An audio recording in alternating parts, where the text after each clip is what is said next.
श्री राधे श्याम।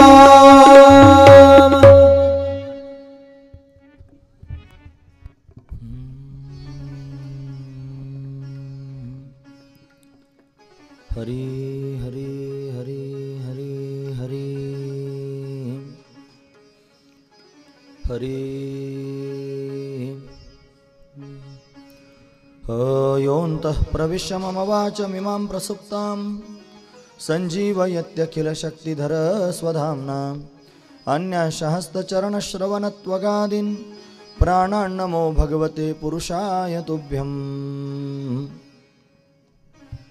गंगा मैया के पावन तट पर आनंद कंद परमात्मा की कथा में तल्लीन महात्मा शुकदेव जी कहते हैं, राजन, गंगा माईच्या पवित्र काठावरती भगवान श्यामसुंदराच्या परमपावन कथेमध्ये तल्लीन असणारे महात्मा शुकदेवजी राजा परीक्षितीला श्रीमद भागवत कथा वर्णन करून सांगतात। या कथेच्या सामर्थ्याने अवघ्या 7 दिवसांमध्ये राजा परीक्षितीचा उद्धार झाला। राजाचा उद्धार झाल्याने या कथेची महती उत्तरोत्तर वाढत गेली। अनेकानेक संत महापुरुषांनी ही श्रीमद भागवत कथा जडजीवांच्या समोर वर्णन करून सांगितली आणि अनेक अज्ञानी जीवांना या कथेने समाधान प्राप्त करून दिले। तीच असणारी ही परमपावन श्रीमद भागवत कथा ही अकारण करुणा वरुणालय भक्तकाम कल्पद्रुम भगवान पांडुरंग परमात्म्याच्या अथांग करुणेनं, त्याच्या दयेनं आणि या सर्व संयोजक मंडळींच्या माध्यमातून श्री स्वामी समर्थ केंद्र 20 ज्याला आपण सर्वजण म्हणतो, या सर्व संयोजकांच्या माध्यमातून आपल्या या परमपावन असणाऱ्या कुसुर क्षेत्रामध्ये उपस्थित आहे। आज कथेचा 5वा दिवस आहे। कालपर्यंत आपण भगवंताच्या अनेकानेक लीला श्रवण करतो आहोत। राजा परीक्षित त्यांनी प्रश्न विचारतो आहे, श्री शुकदेवजी महाराज त्याच्या प्रश्नांची उत्तर देत आहेत। काल आपण दशम स्कंधातील भगवंताची लीला श्रवण करत होतो। अनंतकोटी ब्रह्मांडाचा नायक असणारा भगवान सगुण साकार रूप धारण करून प्रत्यक्ष प्रगट झाला। सर्वांना आनंद झाला। आता सर्व गुणोपेत काल परमशोभना, काळाला आनंद झाला, दिशांना आनंद झाला, जलदेवतेला आनंद झाला, वायुदेवतेला आनंद झाला, वृक्षांना आनंद झाला, पर्वतांना आनंद झाला, सर्वजण आनंदी झाले। देवदेवतांना आनंद झाला। परमात्मा त्यांनी प्रगट होतोय। परमात्म्याच्या प्राकट्याने त्यांनी सर्वजण आनंदी झाले, सर्वजण स्वागत करू लागले आणि नंदोत्सव होऊ लागला। आनंदाच्या भरात सर्वजण त्यांनी भगवंताला पाहण्याकरिता येऊ लागले। खेळणा पाळणा सुंठवडा वस्त्र आभूषण घेऊन त्यांनी सर्वजण नंद भवनामध्ये जमा होऊ लागले आणि सर्वजण नंद राजाला त्यांनी बधाई हो बधाई हो बधाई हो असं म्हणू लागले। इथपर्यंत प्रसंग आपण काल सर्वांनी श्रवण केला। काल प्रत्यक्ष असणारी छबी आपण पाहिली की वसुदेवजी भगवंताला घेऊन गोकुळात आले आणि आपण सर्वजण त्या प्रसंगामध्ये सहभागी झालो।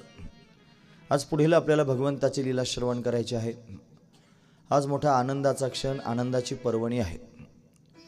परमपूजनीय आदरणीय प्रातस्मरणीय महामंडलेश्वर श्री स्वामी सोमेश्वरानंद गिरीजी महाराज या ठिकाणी उपस्थित आहेत, ज्यांचं आपल्या सर्वांना प्रत्यक्ष दर्शन या ठिकाणी घडत आहे।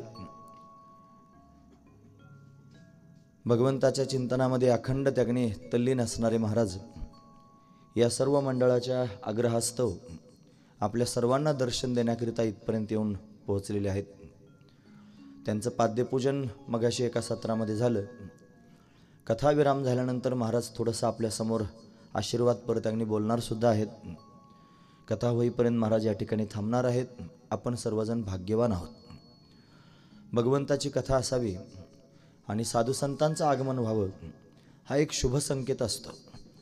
कथेमध्ये जर साधुसंत त्याने आले तर आपण असं समजायचं की भगवान आपल्यावर प्रसन्न आहे, म्हणून त्याने ही भगवंताची प्रसन्नता आहे की महाराज या ठिकाणी स्वतः आलेले आहेत।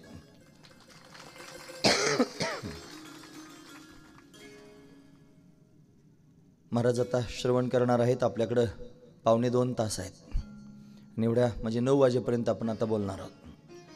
खरं तर आजची कथा गोवर्धनापर्यंत जायला हवी होती, पण थोडासा उशीरही झाला आणि लवकर थांबायचं आहे, म्हणून जेवढी कथा आपण आज पाहण्याचा प्रयत्न त्याने करू।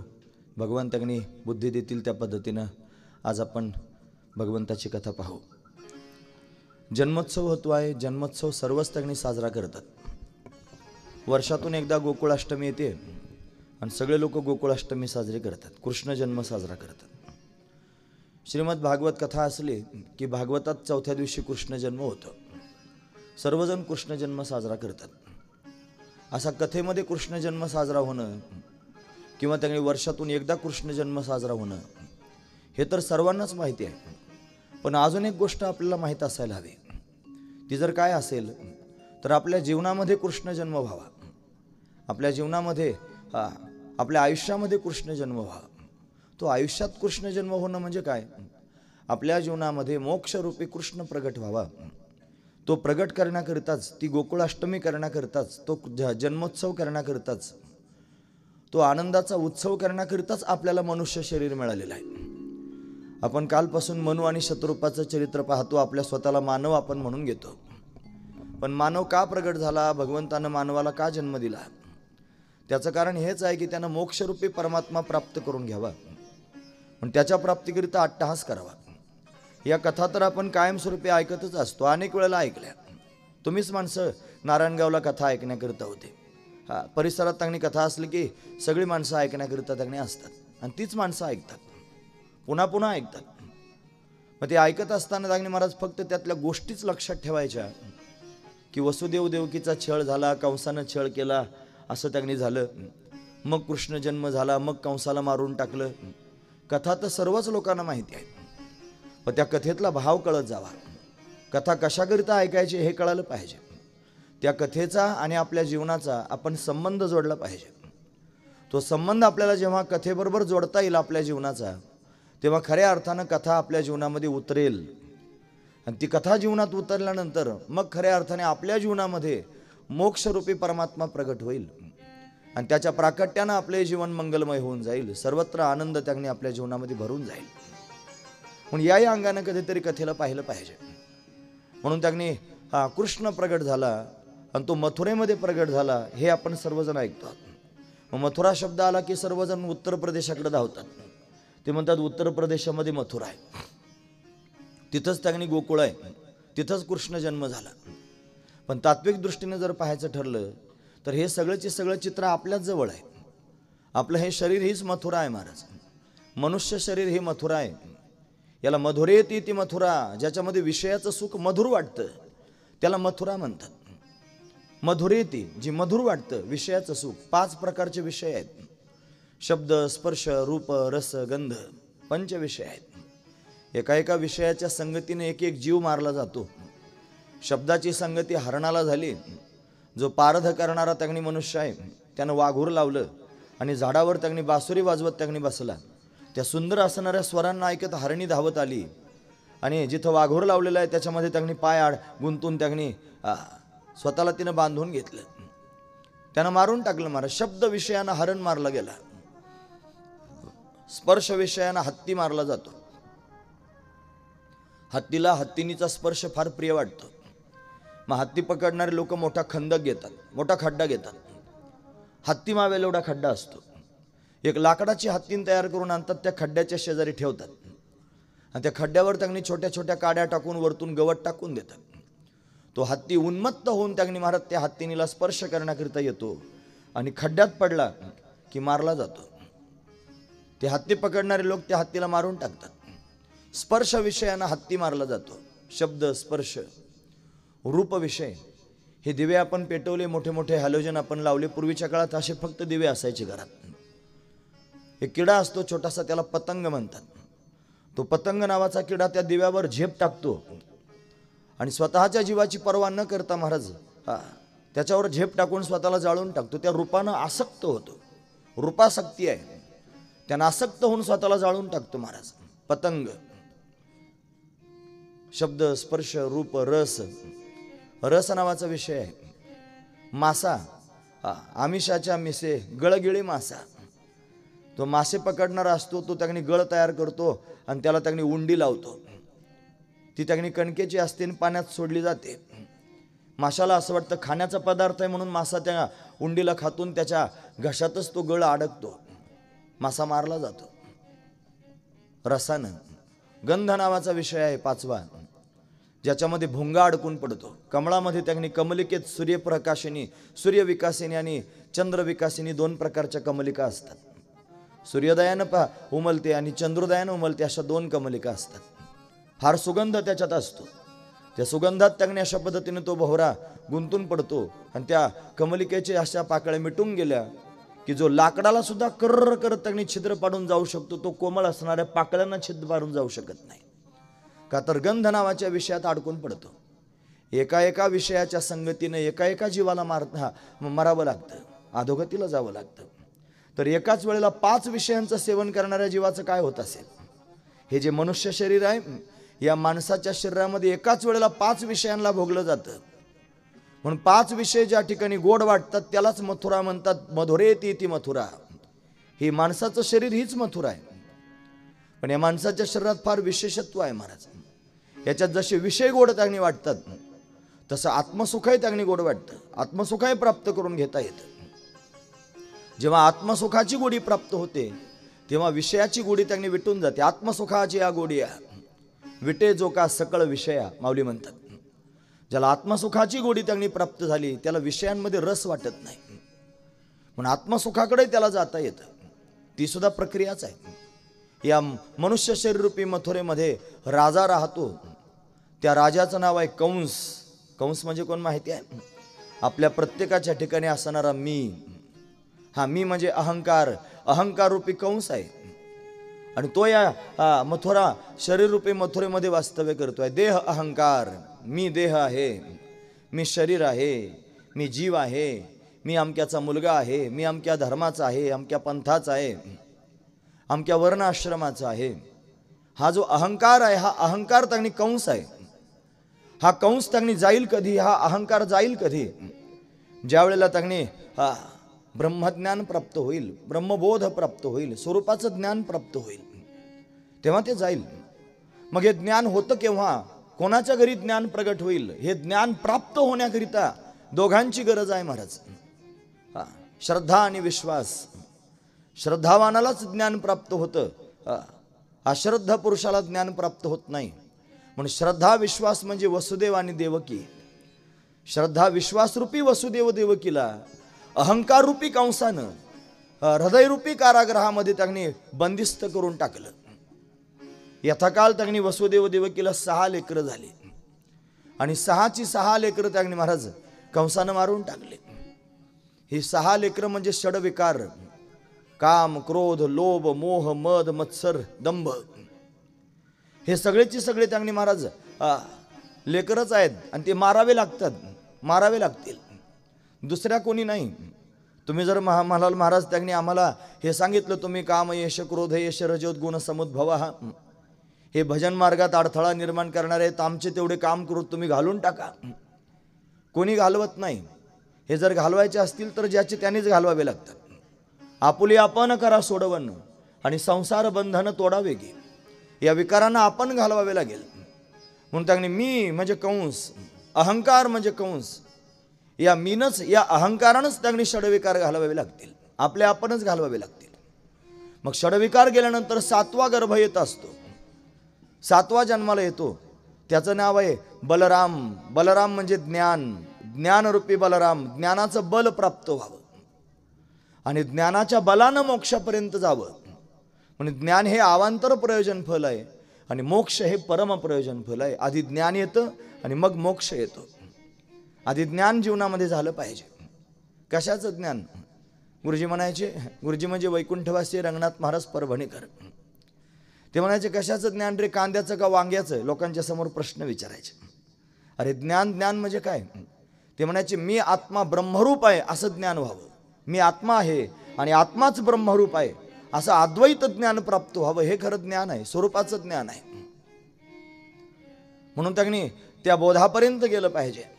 म्हणून ते ज्ञान जीवनात आलं रे आलं की मग मात्र मोक्ष स्वरूपापर्यंत जाता येतं. मोक्ष स्वरूप परमात्मा प्रगट होतो. म्हणून ज्ञानाचं बळ असावं लागतं. त्या ज्ञानाच्या बळानं परमात्म्याला प्राप्त करून घेता येतं. नाही ज्ञानी न सदृशम. ज्ञानासारखं दुसरं काही साधन नाही महाराज. ज्ञान अतिशय श्रेष्ठ आहे. या ज्ञाना वाचून त्यांनी मोक्षापर्यंत जाता येत नसतं. माऊली म्हणतात, वाचोनी ज्ञानविनय एके, उपाय करिसी जितुके, तरी गुंफिसी अधिके रुखिये. ज्ञाना वाचून त्यांनी कितीही उपाय केले तरी तू अडकून पडशील. म्हणून त्यांनी ज्ञान महत्वाचंच आहे. ज्ञानेन मोक्ष न तो मुंडनेन, ज्ञानानंच मोक्ष प्राप्त होतो. म्हणून ज्ञान श्रेष्ठ आहे. ज्ञानासारखं श्रेष्ठ काय नाही. आधी ज्ञान जीवनात यावं, त्या ज्ञानाचं बल आपल्याला प्राप्त व्हावं आणि त्या ज्ञानाच्या बलानं मोक्षापर्यंत जावं. सातवा गर्भ म्हणजे बलराम, बलराम म्हणजे ज्ञान. आणि ज्ञान आल्यानंतर त्याने अष्टम गर्भ प्रगट होत असतो, तो म्हणजे मोक्ष स्वरूप असणारा परमात्मा. म्हणून श्रद्धा विश्वासाच्या घरीच परमात्मा प्रगट होत असतो. देव प्रगट झाला मथुरेमध्ये, सुंदर असणारं रूप भगवंतानं धारण केलं. आपण कथा ऐकतो आहोत ना, त्यातलं मर्म सांगतोय. तो प्रगट झाला आणि प्रगट झाल्यानंतर म्हणू लागला, मला जायचंय. म्हणे कुठे? म्हणे नंदाच्या घराला मज नाही गोकुळाला. मला नंदराजाच्या घरी जायचंय, गोकुळाला जायचंय असं देवानं सांगून टाकलं. नंदराजाच्याच घरी का म्हणतोय, गोकुळालाच का म्हणतोय हे पण कळलं पाहिजे. प्रगट झाला मथुरेत आणि जाण्याकरिता निघाला गोकुळात. गोकुळ म्हणजे काय? जसं मथुरा आपल्याला कळालं, माणसाचं शरीर हीच मथुरा, तसं गोकुळ पण कळावं ना. गोकुळ म्हणजे काय?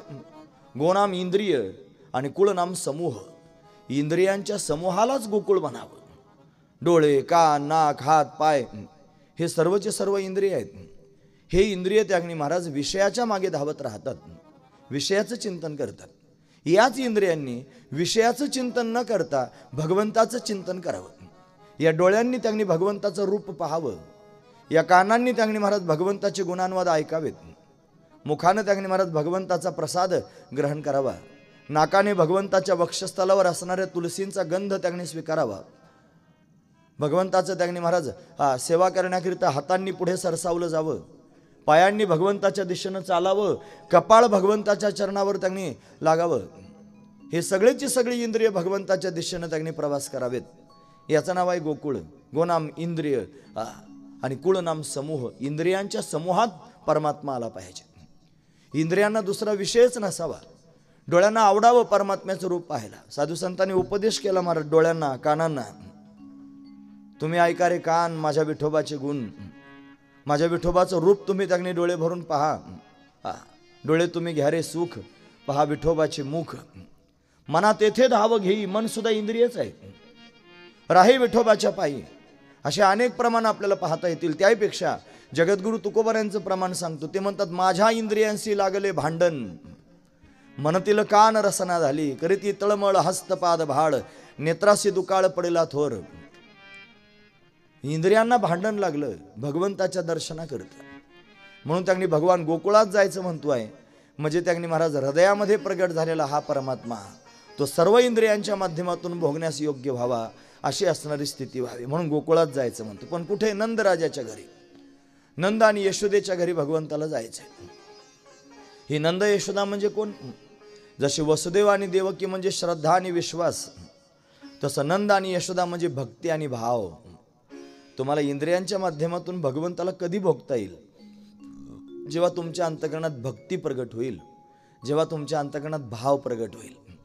भक्ती आणि भावाशिवाय तुम्ही परमात्म्याला पाहू शकत नाहीत. कारण परमात्मा काही पाहण्याची वस्तू नाही. तो त्यांनी चर्मचक्षुंना दिसत नसतो. तो शास्त्रीय परिभाषेत जर पाहिलं तर कोणत्याच प्रमाणाचा विषय होत नाही. शब्द प्रमाण, प्रत्यक्ष प्रमाण, अनुमान प्रमाण, शब्द प्रमाण, उपमान प्रमाण, अर्थापत्ती प्रमाण, अनुपलब्धी प्रमाण, ही 6 प्रमाण आहेत. या प्रमाणांचा विषय होत नाही परमात्मा.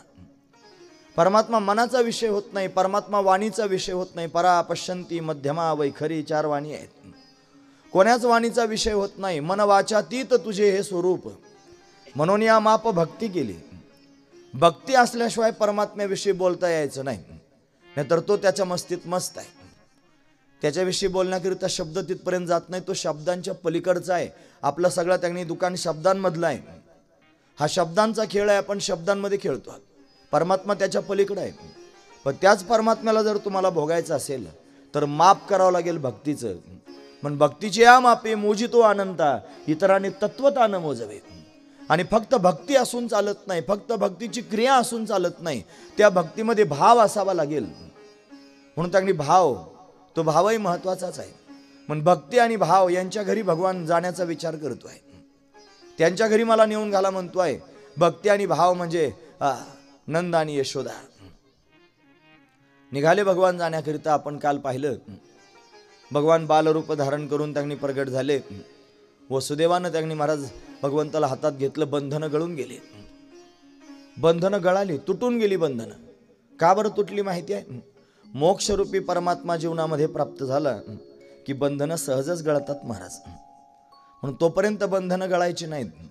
परमात्मा चतुर्भुज होऊन त्यांनी प्रगट झाला होता. वसुदेवाला दर्शन दिलं, 4 हात घेऊन आला. हे 4 हात म्हणजे काय? हे 4 हात प्रतीक आहेत महाराज 4 वेदांचे. हे 4 हात प्रतीक आहेत 4 पुरुषार्थांचे. तो धर्म, अर्थ, काम आणि मोक्ष चतुर्विध पुरुषार्थ घेऊन आलाय. कशाकरिता आला? ते देण्याकरिता आला. आपलं जीवन आपण धर्ममय बनवावं. धर्ममय जीवन केल्याशिवाय मोक्ष स्वरूपापर्यंत जाता यायचं नाही. ज्याच्या जीवनामध्ये धर्म हा ज्याचा स्वभावच झालेला आहे तो मोक्षापर्यंत जाऊ शकतो. पण धर्म महत्वाचा आहे. पण ते सांगण्याकरिता परमात्मा त्या रूपात प्रत्यक्ष प्रगट झाला. वसुदेवानं त्यांनी परमात्म्याला स्वीकारलं, म्हणून तर बंधनं गळाली. परमात्मा जीवनामध्ये प्राप्त झालं रे झाला की सगळी बंधनं गळून जातात महाराज. बंधनं नाहीच असं आपापच कळतं. सारे झाली मेली लटके वचन आणि बद्धमुक्त शीन तुका म्हणे. तुकोबराय म्हणतात सारी म्हणजे कवडी. सारी पाटातली कवडी असते ना, ती खेळायच्या कामाला त्यांनी महाराज यानं जर 2 जण खेळत असले तर हा त्याची कवडी मारतो, तो म्हणतो मेली मेली मेली. याची जिवंत होते. परत तो त्यांनी डाव खेळतो आणि त्याची कवडी मारतो, तो म्हणतो मेली. याची परत जिवंत होते. कवडी कुठं मरते आणि कुठं जिवंत होते महाराज? कवडी कवडीच आहे. कवडी मेल्याचा पण त्यांनी महाराज फक्त खेळच आहे, जिवंत झाल्याचा पण खेळच आहे. तसं त्यांनी बद्धत्वाचा आणि मुक्तत्वाचा सुद्धा फक्त एक खेळच आहे. फक्त त्या विचाराच्या स्थितीवर गेलं पाहिजे, फक्त त्या विचाराच्या उंचीवर गेलं पाहिजे. महत्वाची गोष्ट आहे. पण परमात्मा प्रत्यक्ष प्रगट झाला, बंधनं गळूनच गेली. देवाला डोक्यावर घेतलं, टोपलीत घालून रस्त्यानं चालू लागले. धोधो पाऊस पडू लागला. पाऊस पडू लागला. आनंदाचं प्रतीक आहे महाराज पाऊस. भरभरून पाऊस आला. शेषनारायणानं वरतून फण धरला. यमुना नदी आडवी आली. यमुनेला पूर आला. वसुदेवजी निघालेले आहेत आता गोकुळाच्या दिशेनं. तुम्ही ऐकतात ना सर्वजण? महत्वाचा मुद्दा सांगतोय. यमुनेच्या पलीकडच्या काठाला जाण्याकरिता निघाले. अलीकडच्या काठावरून पलीकडच्या काठाला. अलीकडचा काठ म्हणजे प्रवृत्तीचा तट आहे आणि पलीकडचा काठ म्हणजे निवृत्तीचा तट आहे. प्रवृत्ती मार्ग आणि निवृत्ती मार्ग 2 प्रकारचे मार्ग आहेत. हे बघा, प्रवृत्ती मार्गातून आपण त्यांनी महाराज नीतिमत्तेनं जर जीवन जगत असलो तर बोधरूपी परमात्मा जीवनात प्राप्त होईल. आणि त्या प्रवृत्ती मार्गावर चालता चालता त्यांनी सहज सगळी बंधनं आपण सोडून निवृत्त झालो तर तोच परमात्मा आपल्याला सगुण साकार रूपानं भोगता येईल. 2 स्वतंत्र गोष्टी आहेत. प्रवृत्ती मार्गानं नीतिमत्तेनं जर जीवन जगाल, चांगलं जीवन जगाल तर परमात्मा आपल्या जीवनामध्ये ज्ञान प्राप्त करून देईल. आपल्याला ज्ञानाचा अधिकार होईल. ऐसी कर्मसाम्य दशा होयजेथ विरेशा तै सद्गुरू आपैसा भेटेची की आपाप श्रीगुरू आपल्या जीवनात येतील. ज्या राजाची आपण कथा ऐकतो आहोत, राजा परीक्षिताची, हा परीक्षित त्यागनी महाराज गुरुजींना शोधायला गेला नाही, त्याचे गुरुजी त्याला शोधत आले. महत्वाची गोष्ट आहे. तो शुकाचार्यांना शोधायला गेला नाही. तो चांगला साधक होऊन गंगेच्या काठावर बसून राहिला, भगवंताचं स्मरण करत होता. त्याचा परिणाम काय झाला तर शुकाचार्य स्वतः त्याच्या समोर आले. महाराज, चांगली कर्म त्याने आपण जर करत राहिलो, आपलं अंतःकरण जर निर्मळ शुद्ध पवित्र झालं, स्थिर झालं की आपाप श्रीगुरू आपल्याला शोधत येतील. तुकोबराय स्वतः म्हणतात, सापडविले वाटे जाता गंगा स्नाना. सापडविले म्हणजे त्यांनी मला सापडविले. मी गंगेच्या स्नानाला जात असताना त्यांनी मला सापडविले, असा त्यांनी भाव आहे महाराज त्यातला. म्हणून ते स्वतः येतात आणि कृपा करून जातात. रामकृष्ण परमहंसांवर कृपा करण्याकरिता तोतापुरी स्वतःहून आले. अशा अनेक उदाहरणं मला सांगता येतील की स्वतःहून श्रीगुरू आले. फक्त आपलं जीवन आपण निर्मळ करावं, चांगलं करावं, स्वच्छ करावं, निष्कपट करावं, आपोआप येतील आणि बोध आपल्याला प्राप्त करून देतील. म्हणजे प्रवृत्ती मार्ग त्यांनी करत असताना, त्या मार्गावर चालत असताना आपण नीतिमत्तेनं चालावं, मग परमात्मा प्राप्त होईल. तो प्राप्त झाल्यानंतर आपण त्यांनी निवृत्ती तटाकडे जावं. त्या निवृत्ती तटामध्ये गेल्यानंतर ज्या क्षणाला वैराग्य होईल त्याच क्षणाला तुम्ही संसार सोडू शकता, पाप लागणार नाही. शास्त्र म्हणतो वैराग्य झालं रे झालं प्रखर वैराग्य झालं की तुम्ही संसार सोडू शकता. मग अर्धा संसार सोडून तुम्ही त्यांनी संन्यास घेतला किंवा आणखी परमार्थ करण्याकरिता उद्युत झाले, उपरम तुम्हाला झाला, तर तुम्ही पळकुटे ठराल. सर्व लोक तुम्हाला नावं ठेवतील, वेद काय म्हणेल कोणाची चिंता करू नका. तुम्हाला प्रखर वैराग्य ज्या क्षणाला झालं त्याच क्षणाला तुम्ही संसार सोडू शकता आणि निवृत्ती तटावर जाऊ शकता. त्या निवृत्ती तटावर गेल्याशिवाय परमात्मा खेळण्याकरिता येणार नाही. आपल्या जीवनामध्ये परमात्मा खेळावा असं वाटत असेल तर निवृत्ती तटावर जावं लागेल. वसुदेवजी निघाले, यमुनेला पूर आला. यमुना सामान्य नाही, ही यमुना त्यांनी महाराज भगवंताची पत्नीच आहे, जी त्यांनी गोलोकधामामध्ये राहत होती. तिचं नाव आहे विरजा. तिला भगवती राधाराणीचा शाप प्राप्त झाला म्हणून नदी झाली होती आणि ती त्यांनी हिमशिखरावर तपश्चर्या करण्याकरिता गेली. सूर्यनारायणाच्या घरी प्रगट झाले. यमाची जुळी बहीण आहे महाराज, तिचं नाव आहे यमी. यम आणि यमी जुळी लेकरं झाले सूर्यनारायणाला. मग ती यमी मोठी झाली आणि यमालाच म्हणा लागली माझ्याशी लग्न कर. तो म्हणला तू माझी बहीण आहे, सख्खी बहीण आहे, जुळी बहीण आहे, कसं काय लग्न करू. तिनं त्याला भरपूर शिव्या दिल्या, लग्न करीत नाही म्हणून. मग इंद्रचंद्राकडे गेली, त्यांनी पण विवाह केला नाही तिच्याशी. मग शेवटी उद्विग्न होऊन क्षीरसमुद्रात भगवंताच्या समोर गेली, म्हणली देवा माझ्याशी विवाह करा. भगवान म्हणले वाह तुझीच वाट पाहत होतो, मलाही जोड्याला जोड नव्हता म्हणे. कारण हा काळाचा आहे महाराज, ठाईचाची काळा, अनादि भाऊ काळा. आणि ही यमाची बहीण आहे. तुम्ही यम पाहिला ना, सगळ्या लोकांनी पाहिलं का? यम काय पाहायची वस्तू आहे वय, पाहू नका कधी. जर भगवंताचं भजन करत राहिला तर यम कधीच पाहायला मिळणार नाही. नाही तर भजनापासून विमुख जर राहाल तर यमाचा पाहुणा प्राणी होय, अशी अवस्था निर्माण होऊ शकते. म्हणून यम त्यांनी माणसाला पाहावला जात नाही. भयंकर आहे, उंच धिप्पाड काळा कभिन्न आहे, त्याची जुळी बहीण आहे. आता जुळे लेकर सारखेच असतात की नाही. मग यमासारखीच आहे म्हणून तिच्याशी कोणी लग्न करीत नव्हतं, काळी कभिन्न होती म्हणून. भगवान म्हणला मी तयार आहे लग्न करायला. का? हा पण काळाच होता, जोड्याला जोड त्यांनी लागली.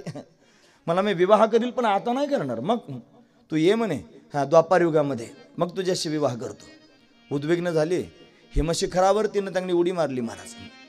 गंगोत्रीपेक्षा यमुनोत्रीचं टोक उंच आहे. त्या यमीनं त्यांनी महाराज हिमालयात बसून तपश्चर्या केली आणि तिच्या शरीरापासून एक नदी तयार झाली. त्या नदीचं नाव आहे यमुना. ही जी यमी आहे ना, तीच यमुना रूपानं वाहू लागली. ती भगवंताची पत्नी आहे. तिला अजून एक नाव आहे कालिंदी. ही भगवंताची वाट पाहत होती.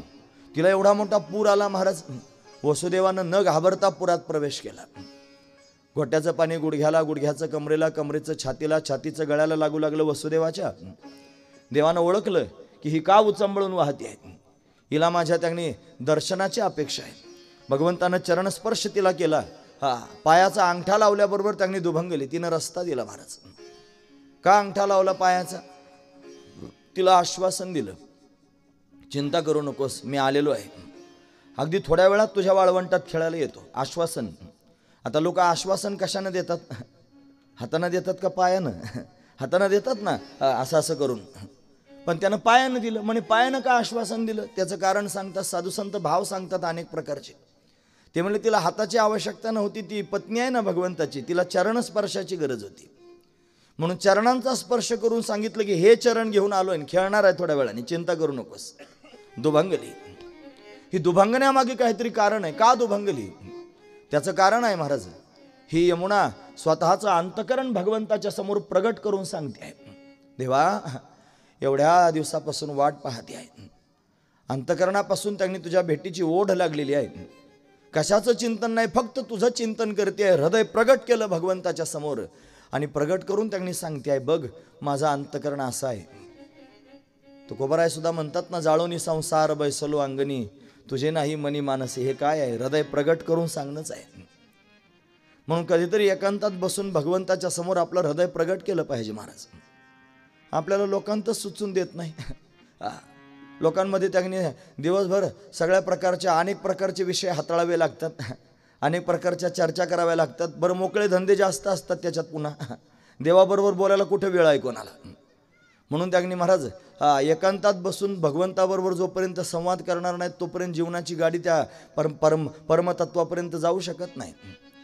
म्हणून संवाद केला पाहिजे, स्वतःचं अंतकरण कधीतरी भगवंताच्या समोर प्रगट करून दाखवलं पाहिजे. म्हणून प्रगट करून दाखवता आहे अंतकरण. भगवंतानं ते जाणलं, सांगितलं येतो मी खेळण्याकरिता, चिंता करू नकोस. पलीकडच्या काठाला गेले. सगळा गाव झोपला होता, गोकुळ गाव. म्हणजे सगळा गाव झोपी गेला होता आणि तिथे यशोदा राणीच्या समोर कन्या प्रगट झाली होती. सगळेच का झोपले होते? म्हणे तिथं कन्या प्रगट झाली. ती कन्या सामान्य नव्हती, तिचं नाव आहे योगमाया. ती योगमाया प्रगट झाली होती. मायाच होती ना महाराज, त्या मायेच्या प्रभावानंच सगळे लोक झोपी जातात. ती माया सर्वांना झोपी लावते. माझ्या मनाचं सांगत नाही, ओवी सांगतो. माऊली म्हणतात, तैसा अविद्येची निदा, विश्व स्वप्नाचा हा धांदा, आणि भोगित होता प्रबुद्धा अनादि जो. अनादिकालापासून त्यांनी महाराज अविद्या म्हणजे माया, त्या मायेच्या पगड्यामध्ये त्यांनी झोप लागलेली आहे आणि त्या झोपेत स्वप्न पडलेलं आहे. विश्व स्वप्नाचा हा धांदा, हे जे दिसणारं विश्व आहे हे विश्व एक स्वप्नच आहे.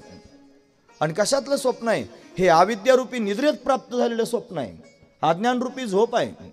आणि त्या झोपेत जीव झोपलेला आहे, त्याच्यात त्याला जगतरूपी स्वप्न पडलेलं आहे आणि तो स्वप्नात राजा झालेला आहे, तो स्वप्नात आमुख झालेला आहे. आणि अमुक होऊन त्यानं सगळाची सगळा परिवार जमा केला. ही माझी आई, हा माझा बाप, तो माझा भाऊ, ती माझी बहीण, ती माझी बायको, ती माझी मुलं, हे माझं घर, हा माझा प्रपंच, हे माझे नातलग. हे सगळं स्वप्नच पडलेलं आहे, त्याला अज्ञानातलं स्वप्न आहे. तैसा अविद्येच्या निदा, विश्व स्वप्नाचा हा धांदा, आणि भोगित होता प्रबुद्धा अनादि जो. अनादिकालापासून भोगत होता. मग जाईल कधी हे स्वप्न?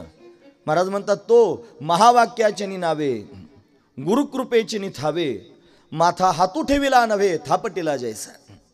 ज्यावेळेला त्याच्या जीवनामध्ये श्रीगुरूंचं आगमन होईल, ते त्याच्या मस्तकावर हात ठेवतील, त्याला महावाक्याचा उपदेश करतील आणि त्याच क्षणाला त्याची ती झोप उडून जाईल. आणि झोप गेली रे गेली की झोप गेल्यानंतर स्वप्न जा म्हणायची गरज पडत नाही, स्वप्न आपोआपच निघून जातं. म्हणून झोप जाण्याची गरज आहे, मग स्वप्न सहजच निघून जाईल. म्हणून स्वरूपाची जाग यावी आणि अज्ञानाची झोप निघून जावी. म्हणून त्यांनी ती माया जाय झोपवते सर्व लोकांना. सगळे झोपी गेले, पण परमात्मा तिथे प्रगट झाला. आणि ज्यावेळेला माया त्यांनी वसुदेवाबरोबर निघून गेलेली आहे कारागृहाच्या दिशेनं, आणि तेव्हा खऱ्या अर्थानं सर्वांना जाग आली. महाराज सर्वजण जागे झाले. सगळ्यात आधी जाग आली सुनंदेला. नंदराजाची बहीण आहे. नंदराजाला 2 बहिणी आहेत महाराज, एकीचं नाव नंदा आणि दुसरीचं नाव सुनंदा.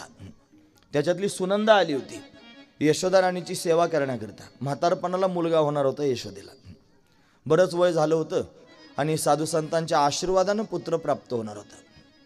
सगळ्या गावानं तपश्चर्या केली होती निर्जला एकादशीची, आणि म्हणून तर त्यांनी महाराज पुत्र प्राप्त होणार होता म्हणून सेवा करण्याकरिता आली होती. भल्या पहाटे जागी झाली, खिडकीतून जाऊन पाहू लागली. पाहते तर काय, नीलमण्यासारखा चमकणारा कन्हैया प्रत्यक्ष दिसू लागला.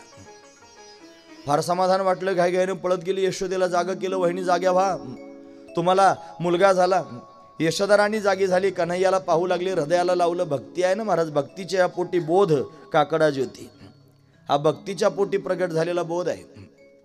तोच मोक्षरूप असणारा परमात्मा आहे. हृदयाला लावलं, हा भक्ती त्याला त्यांनी महाराज वाढवते, आनंद देते. स्तनपान करवू लागली यशोदा राणी. आता सुनंदा धावतच निघाली. भल्या पहाटे त्यांनी नंदराज गोसेवा करत होते गोशाळेमध्ये. नंदराजाच्या घरी भगवान का आला असेल त्याचं कारण आहे महाराज. या नंदराजानं जन्मभर गोमातेची सेवा केली, म्हणून गोमाता फार महत्वाची. आज आपल्याला गोमातेचं काय महत्व वाटत नाही.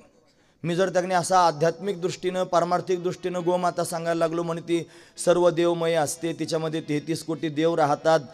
तिथं त्यांनी महाराज तिचं असं वर्णन आहे, ती गायत्री आहे, ती कामधेनू आहे, ती तिचं असं जर वर्णन करायला लोक म्हणतात हे बुवा लोक बावळट आहेत. काही सांगतात म्हणे एवढे देव असतात आणि कुठे देव राहतात म्हणे, एकतरी देव दिसतो का? आजच्या समाजाला हे असं सांगायचं नाही, ते त्यांच्या भाषेत सांगायचं. गोमाता फार श्रेष्ठ आहे म्हणे. काय? अहो तिचा जो श्वास वाहतो ना, त्या श्वासातून ओझन वायू प्रवाहित होतो. कोणता वायू? ओझन वायू प्रवाहित होतो. त्या ओझन वायूचा एक स्तर आहे पृथ्वीवरती. त्या ओझन वायूचं एक मंडल तयार झालेलं आहे. तो ओझन वायूचा स्तर आहे म्हणून सृष्टीचक्र व्यवस्थित चालतं. आता सृष्टीचक्र बिघडलं, एका दिवसात 3 ऋतू होतात महाराज. थंडी वाजायला सुरुवात होते, मग दुपारी गरम होतं आणि संध्याकाळी पाऊस येतो. एका दिवसात 3 ऋतू का होतात? त्याचं कारण तो वायू कमी झाला, तो स्तर कमी झाला म्हणून. तो का कमी झाला? त्याचं कारण गोमाता कमी झाली म्हणून. आणि पुढचा मुद्दा ऐका, तो फक्त गोमातेच्याच श्वासातून बाहेर पडतो, जर्सी गायीच्या नाही. वस्टर्न जर्सी गायीच्या नाकातून तसला वायू त्यांनी बाहेर पडत नाही. गोमातेच्याच ना श्वासातून बाहेर पडतो ओझन वायू.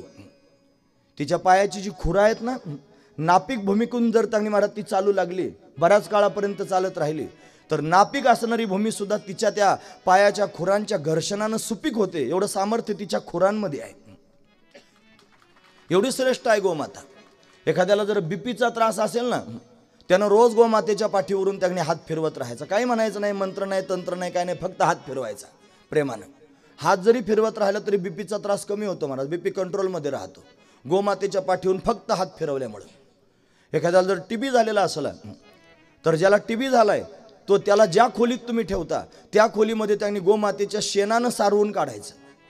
उभं सारवायचं आणि भुई सारवण पण शेणानं करून घ्यायचं. त्या शेणाचा जो वास आहे ना, त्या वासानं टीबीचे जंतू मरून जातात महाराज. ते त्या पेशीवरच असतात, म्हणून त्याला लवकर घालवता येत नाही. म्हणून तर त्यांनी महाराज त्या वासात एवढी क्षमता आहे की ती जंतू मरून जातात. तिचं जे गोमूत्र आहे ना, त्या गोमूत्रामध्ये त्यांनी महाराज कॅन्सर सारखे असाध्य रोग बरा करण्याची क्षमता आहे. एवढं सामर्थ्य आहे गोमातेमध्ये. तिचं जे दूध आहे ना, जर तुम्ही पिलात, असा कडका माणूस असू द्या, त्याला जर दूध प्यायला दिलं तर त्याचं वजन वाढतं. आणि एखादा फार जर गलेलठ्ठ झाला असला आणि त्याला जर गोमातेचं दूध प्यायला दिलं तर त्याचे फॅट्स कमी होतात. तो त्यांनी त्याची प्रकृती सुडोल होऊन जाते. हे गोमातेच्या दुधाचं सामर्थ्य आहे. किती सांगू आता अजून वर्णन करून. लोकांना धार्मिक त्यांनी गोष्टी सांगितल्या की लोकांना पटत नाहीत. मग अशा वैज्ञानिक सांगितलं की म्हणतात हो हे फार महत्त्वाचं आणि गरजेचं आहे, निदान या निमित्तानं तरी गोसेवा करतील. गोसेवा महत्त्वाचीच आहे. नंदराजानं गोमातेची सेवा केली म्हणून जगाचा मालक प्रत्यक्ष प्रगट झाला. जो गोलोक धामात राहणार आहे, त्या धामाचं नावच आहे गोलोकधाम. तो धाम गोमातेचा आहे. गोमातेची सेवा करण्याकरिता तो तिथं आहे. तो का आला त्याचं कारण गोमाता पृथ्वीमंडलावर आली म्हणून त्याला यावं लागलं गोमातेची सेवा करण्याकरिता. म्हणून तो गोपाळ प्रगट झाला. नंदराजानं गोसेवा केली म्हणून नंदराजाच्या घरी परमात्मा प्रगट झाला. नंदराजाला हाक मारू लागली सुनंदा, भैया भैया भैया म्हणून हाक मारते आहे. काय ग सुनंदी का आरडाओरडा करतेस? भैया आनंदाची गोष्ट आहे, वहिनी बाळंत झाल्या, तुम्हाला मुलगा झाला, लाला भयो हे, लाला भयो हे. नंदराजांना फार आनंद झाला महाराज.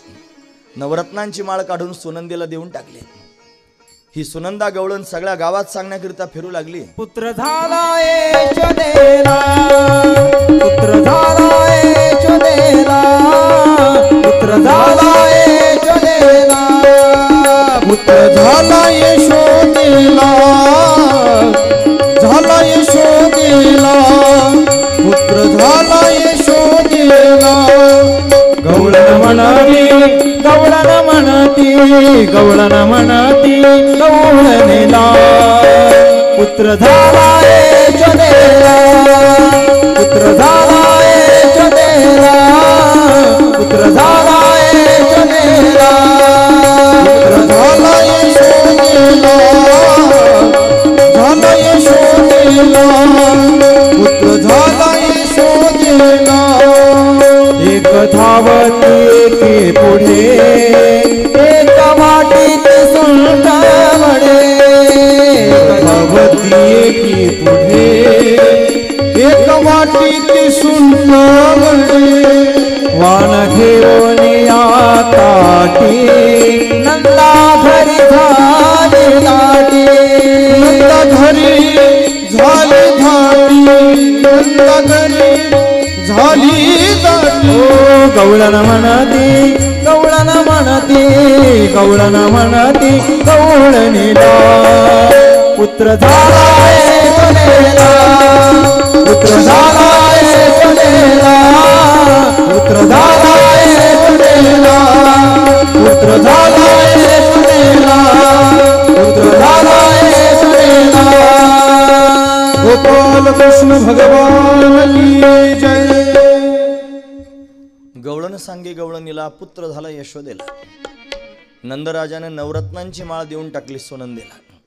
ही नवरत्नांची माळ म्हणजे काय माहिती आहे? नवविधा भक्ती नंदराजानं दिली. नंद शब्दाचा अजून एक अर्थ आहे का? नंद म्हणजे भाव असा अर्थ आपण ऐकला, पण नंद शब्दाचा अजून एक अर्थ आहे. काय अर्थ आहे? आनंदम दधाती इति नंदहा. जो सगळ्या जगाला आनंद देतो त्याचं नाव आहे नंद. जो सर्व जगाला आनंद देतो तो नंद आहे. आणि नंदाच्याच घरी देव येत असतो. नंदाच्याच घरी भगवान प्रगट झाला. का सांगतोय, कशाकरिता, हे पण लक्षात घेतलं पाहिजे. महत्वाचा विचार सांगतो. जो सगळ्या जगाला आनंद देण्याकरिताच जीवन जगतो आहे तोच नंद होऊ शकतो. आपल्या जीवनामध्ये आपण व्रत धारण करावं की माझ्या जीवनामध्ये त्याने मी फक्त सर्वांना आनंदच द्यायचा, माझ्याकडून कोणीच दुखावला जाऊ नये, माझ्यापासून कोणालाच इजा होऊ नये, कोणी दुखावला जाऊ नये असा संकल्प करावा, असा विचार अंतकरणात धारण करावं, सर्वांना आनंद द्यायचा, विनाकारण आनंद देत राहायचं, 2 शब्द तरी प्रेमाचे बोलायचे, कोणी अडचणीत असेल त्याला मदत तरी करायची, कोणी भुकेला असेल त्याला 2 घास खायला तरी द्यायची, तहान लागली असेल त्याला पाणी तरी प्यायला द्यायचं, सगळ्या जगाला आनंद द्यायचा. ज्याचं जीवन जगाला आनंद देण्याकरिता आहे तो नंद आहे. आणि असा आनंद जर त्यांनी महाराज जीवनामध्ये प्रगट झाला तर त्याच्या घरी परमानंद प्रगट होत असतो, त्याचं नाव आहे कृष्ण. हा कृष्णरूपी परमानंद प्रगट व्हावा असं वाटत असेल तर सगळ्यात आधी सगळ्या जगाला आनंद द्यायला शिका. तो आनंद त्यांनी जगाला भरभरून द्याल, नंद व्हाल. आनंदम दधाती ती नंदहा. कोणत्या माध्यमातून आनंद दिला? नवविधा भक्तीच्या माध्यमातून नवरत्नांची माळ देऊन टाकली. सगळा गाव आनंद विभोर झाला. भगवंताला पाहण्याकरिता आला. गोप आणि गोपी भगवंताला पाहण्याकरिता येऊ लागल्या.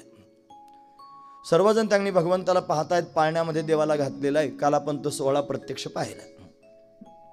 सगळे गोपाळ आलेले आहेत, सगळ्या गोपिका आलेल्या आहेत. हे गोपाळ आणि गोपिका म्हणजे काय त्याचाही अर्थ कळायला पाहिजे ना. गोपाळ म्हणजे काय? गोनाम इंद्रिय आणि पाळ म्हणजे सांभाळणारे, इंद्रियांना ताब्यात ठेवणारे जे आहेत त्यांना म्हणायचं गोपाळ. 2 प्रकारचे लोक समाजात आहेत. तुकोबारांनी दोन्ही प्रकारांचं वर्णन केलं महाराज. ते म्हणतात इंद्रियांची दिने आम्ही केलो नारायण, एक प्रमाण आहे. आणि इंद्रियांची धनी आम्ही झालो गोसावी, हे एक प्रमाण आहे. इंद्रियांची दिने आणि इंद्रियांची धनी 2 गोष्टी आहेत. इंद्रियांची दिन म्हणजे काय? इंद्रिय म्हणतील तसंच वागणारे लोक. डोळ्यांना वाटलं अमुक पाहायचं ते पाहण्याकरिता निघून जाणार, स्वतःच्या मनानं वागणार नाही. डोळे म्हणतील तसं वागतात, कान म्हणतील तसं वागतात, जीभ म्हणते तसं वागतात. डायबिटीज झाला तरी चोरून साखर खातो. का बरं? त्यांनी त्याची जीभ आवरत नाही महाराज त्याला. तो जीभ म्हणेल तसं त्यांनी वागतो. हा महत्त्वाचा विचार आहे. तो इंद्रियांच्या अधीन आहे. त्याचं जीवनच मुळात त्यांनी दिनवानं असणारं जीवन आहे. पण धनी म्हणजे कोण? ज्यांनी इंद्रियांना आपल्या ताब्यात ठेवलेलं आहे ते इंद्रियांचे धनी आहेत महाराज. इंद्रियांचं धनी झालं पाहिजे. ते सर्वांना होता येत नाही. इथं त्यांनी तुमच्यासमोर बोलायला काय रग लागते? टमाटमा त्यांनी बोलता येतं, पोपटासारखं फार चांगलं बोलता येतं. पण ज्यावेळेला प्रत्यक्षात वेळ येते त्यावेळेला त्यांनी कळतं की इंद्रिय आवरणं किती कठीण आहे. ते सहजासहजी आवरता येत नाहीत महाराज इंद्रिय. सगळ्यात वाईट आहे मन. 11वं इंद्रिय आहे. त्याला आवरणं तेवढं सोपं नाही महाराज. म्हणून मनयो मनुष्यानाम कारणम बंध मोक्ष हो. मनच माणसाला गती अधोगतीला कारणीभूत आहे, बंध मोक्षाला कारणीभूत आहे. मग गती अधोगती मनाची हे युक्ती, मन लावा एकांती साधू संगी. म्हणून मान अपमान मनाचे लक्षण लाविले ध्यान तेच करी. तुका म्हणे मन उतरी भव सिंधू, मन करी बंधू 84चा. मग 84ची जर त्या फेरी आपल्याला पडत असेल कोणामुळं तर मनामुळंच. आणि बंधनमुक्त होता येत असेल कोणामुळं तर मनामुळंच. म्हणून त्यांनी एकाचं मन ताब्यात आहे, एकाचं मन ताब्यात नाही. म्हणून ज्यांनी मन ताब्यात घेतलेलं आहे त्याच्या सगळी इंद्रिय ताब्यात येतात. आणि ज्यानं सगळी इंद्रिय ताब्यात घेतलेले आहेत त्याला गोपाळ म्हणतात.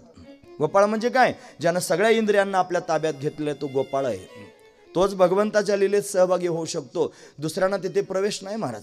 भगवान म्हणतो भेकडियाच्या मोडा काड्या आणि धाडा भ्याडा वळतिया. ते भेकड आहेत त्यांच्या काड्या मोडून टाका म्हणतात. धाडा भ्याडा वळतिया. वळत्या कशाच्या मारायच्या? इंद्रिय रूपी गायी आहेत ना त्यांना आवरून आणायचं महाराज. वळती मारायची म्हणजे काय करायचं? गायांना आवरून आणायचं ना. गाय म्हणजे इंद्रिय.